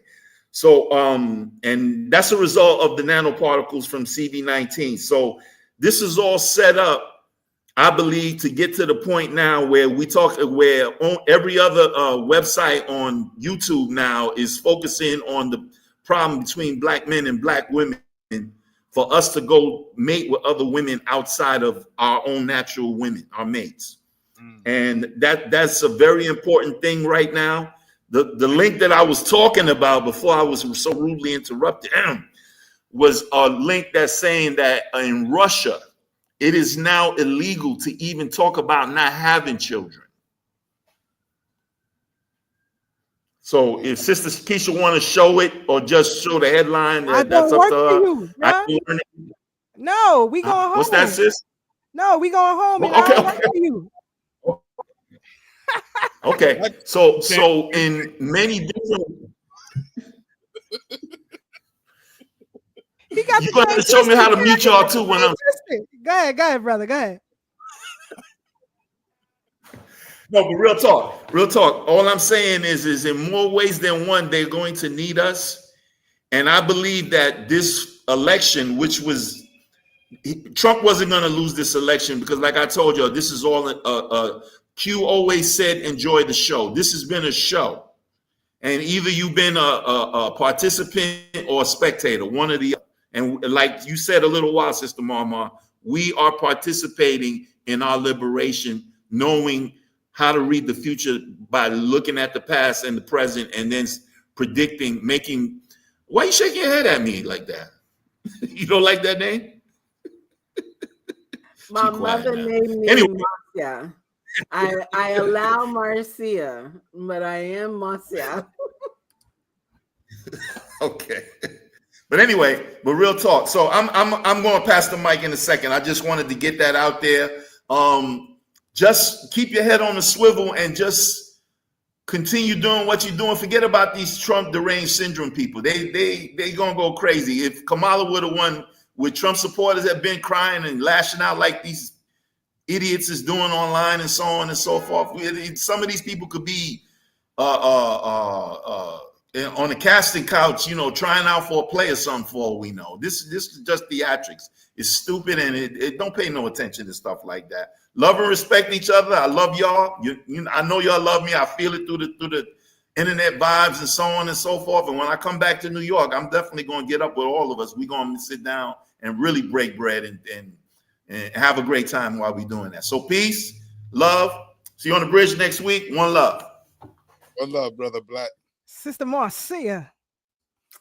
Family, I would love to thank you all for joining in, commenting, participating in this dialogue as much as you have.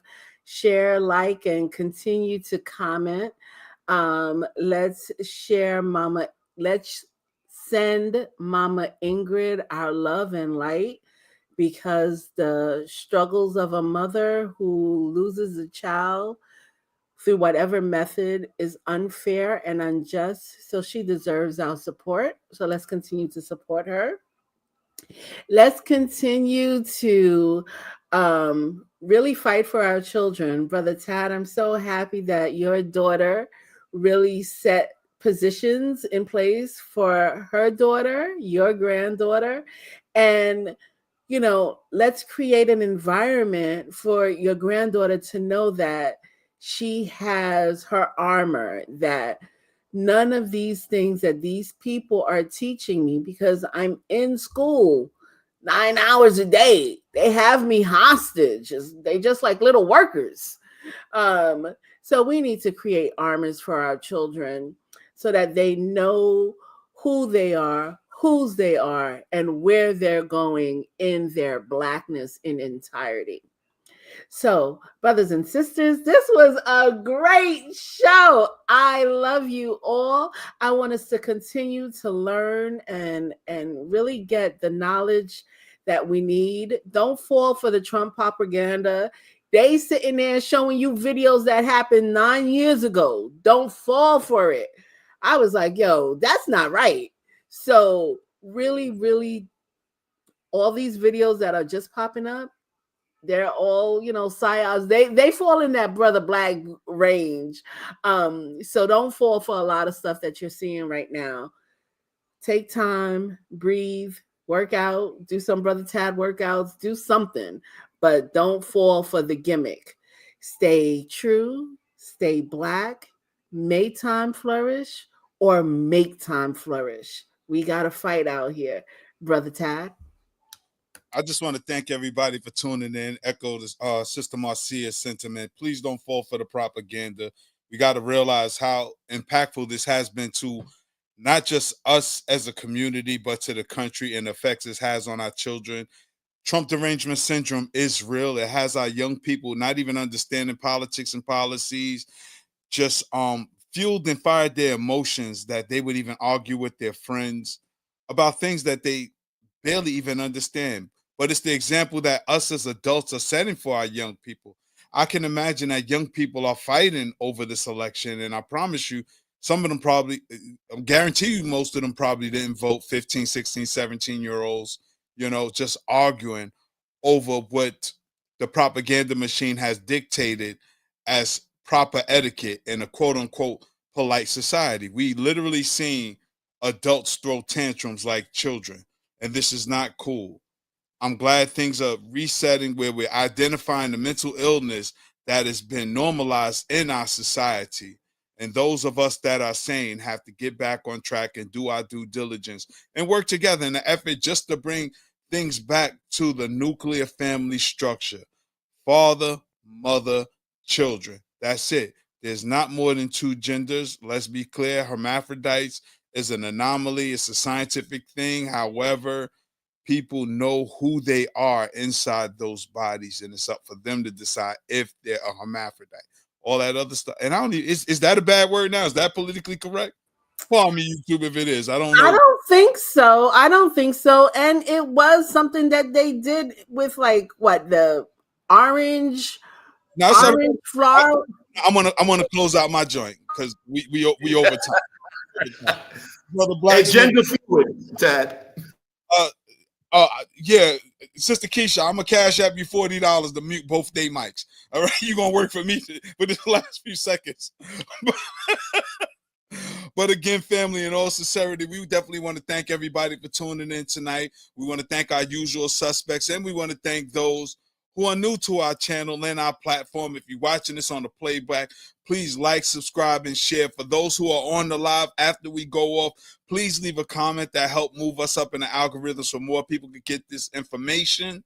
I want to thank y'all for all your support, love, and appreciation. So y'all stay up, stay blessed, stay true, and remember, no matter how hard things may seem right now, there's always better days ahead. Sister Keisha. Kudos to my brother Tad. We definitely appreciate all of you rocking out with us. Shout out to all the new viewers and listeners. We definitely appreciate y'all. And don't forget, Sundays, 2 p.m., please check out the OG Wisdom Podcast. Never miss an episode, and you can always catch their link on our Thorough Black Talk Facebook page. Please follow Africans on the Rise on Instagram so you can stay abreast of what Sister Marcia and her crew is doing. Again, you can catch Brother Black blog on our Facebook page, Melanin Blogspot, Forever Blogspot. You can catch that on our Facebook page. Again, family, the new one is Melanin Institute. It's bro, the new one. Is on the Facebook page. Brother Black think he paying me. He got this backwards. Matter of fact, You better send me my cash. Matter of fact, send me my cash tonight. Don't go to sleep until you send me my cash tonight. The Bronx is getting G-checked right here and right now. Run the pockets, son. Run the pockets, son. Everything you got, run the pockets right now. But anyway, we have to G-check the Bronx. You know, they get a little uppity. We got to bring them back to reality. You know what I mean? They going to stay where they belong. Undercover. You know what I mean? Period. But anyway, love my brother. I love my brother. It's all fun and jokes over here, family. Don't go spreading no rumors. But we definitely appreciate y'all rocking out with us each and every Thursday. Tell somebody to tell somebody to tell somebody. It goes down right here. You will never miss a history lesson. So we out, y'all. Watch your back, your front, and your side. Good night, fam.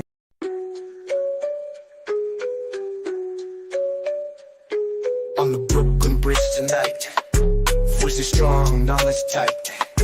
Thorough black talk in the air, changing minds, changing flair.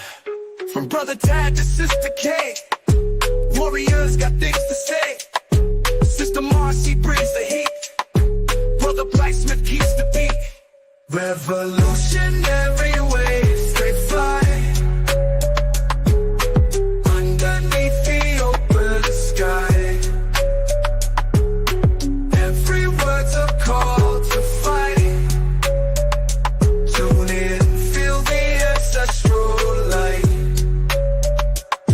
Thursday nights the world will see Black Power Media on a spree.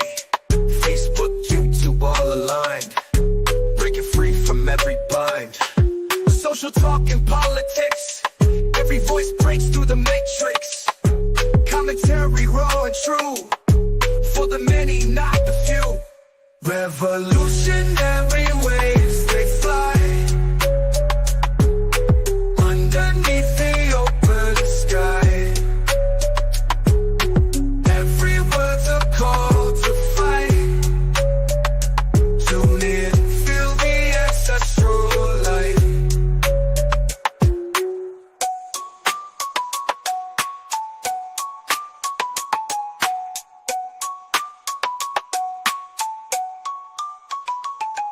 Social talk and politics, every voice breaks through the matrix. Commentary raw and true, for the many, not the few. Revolutionary waves.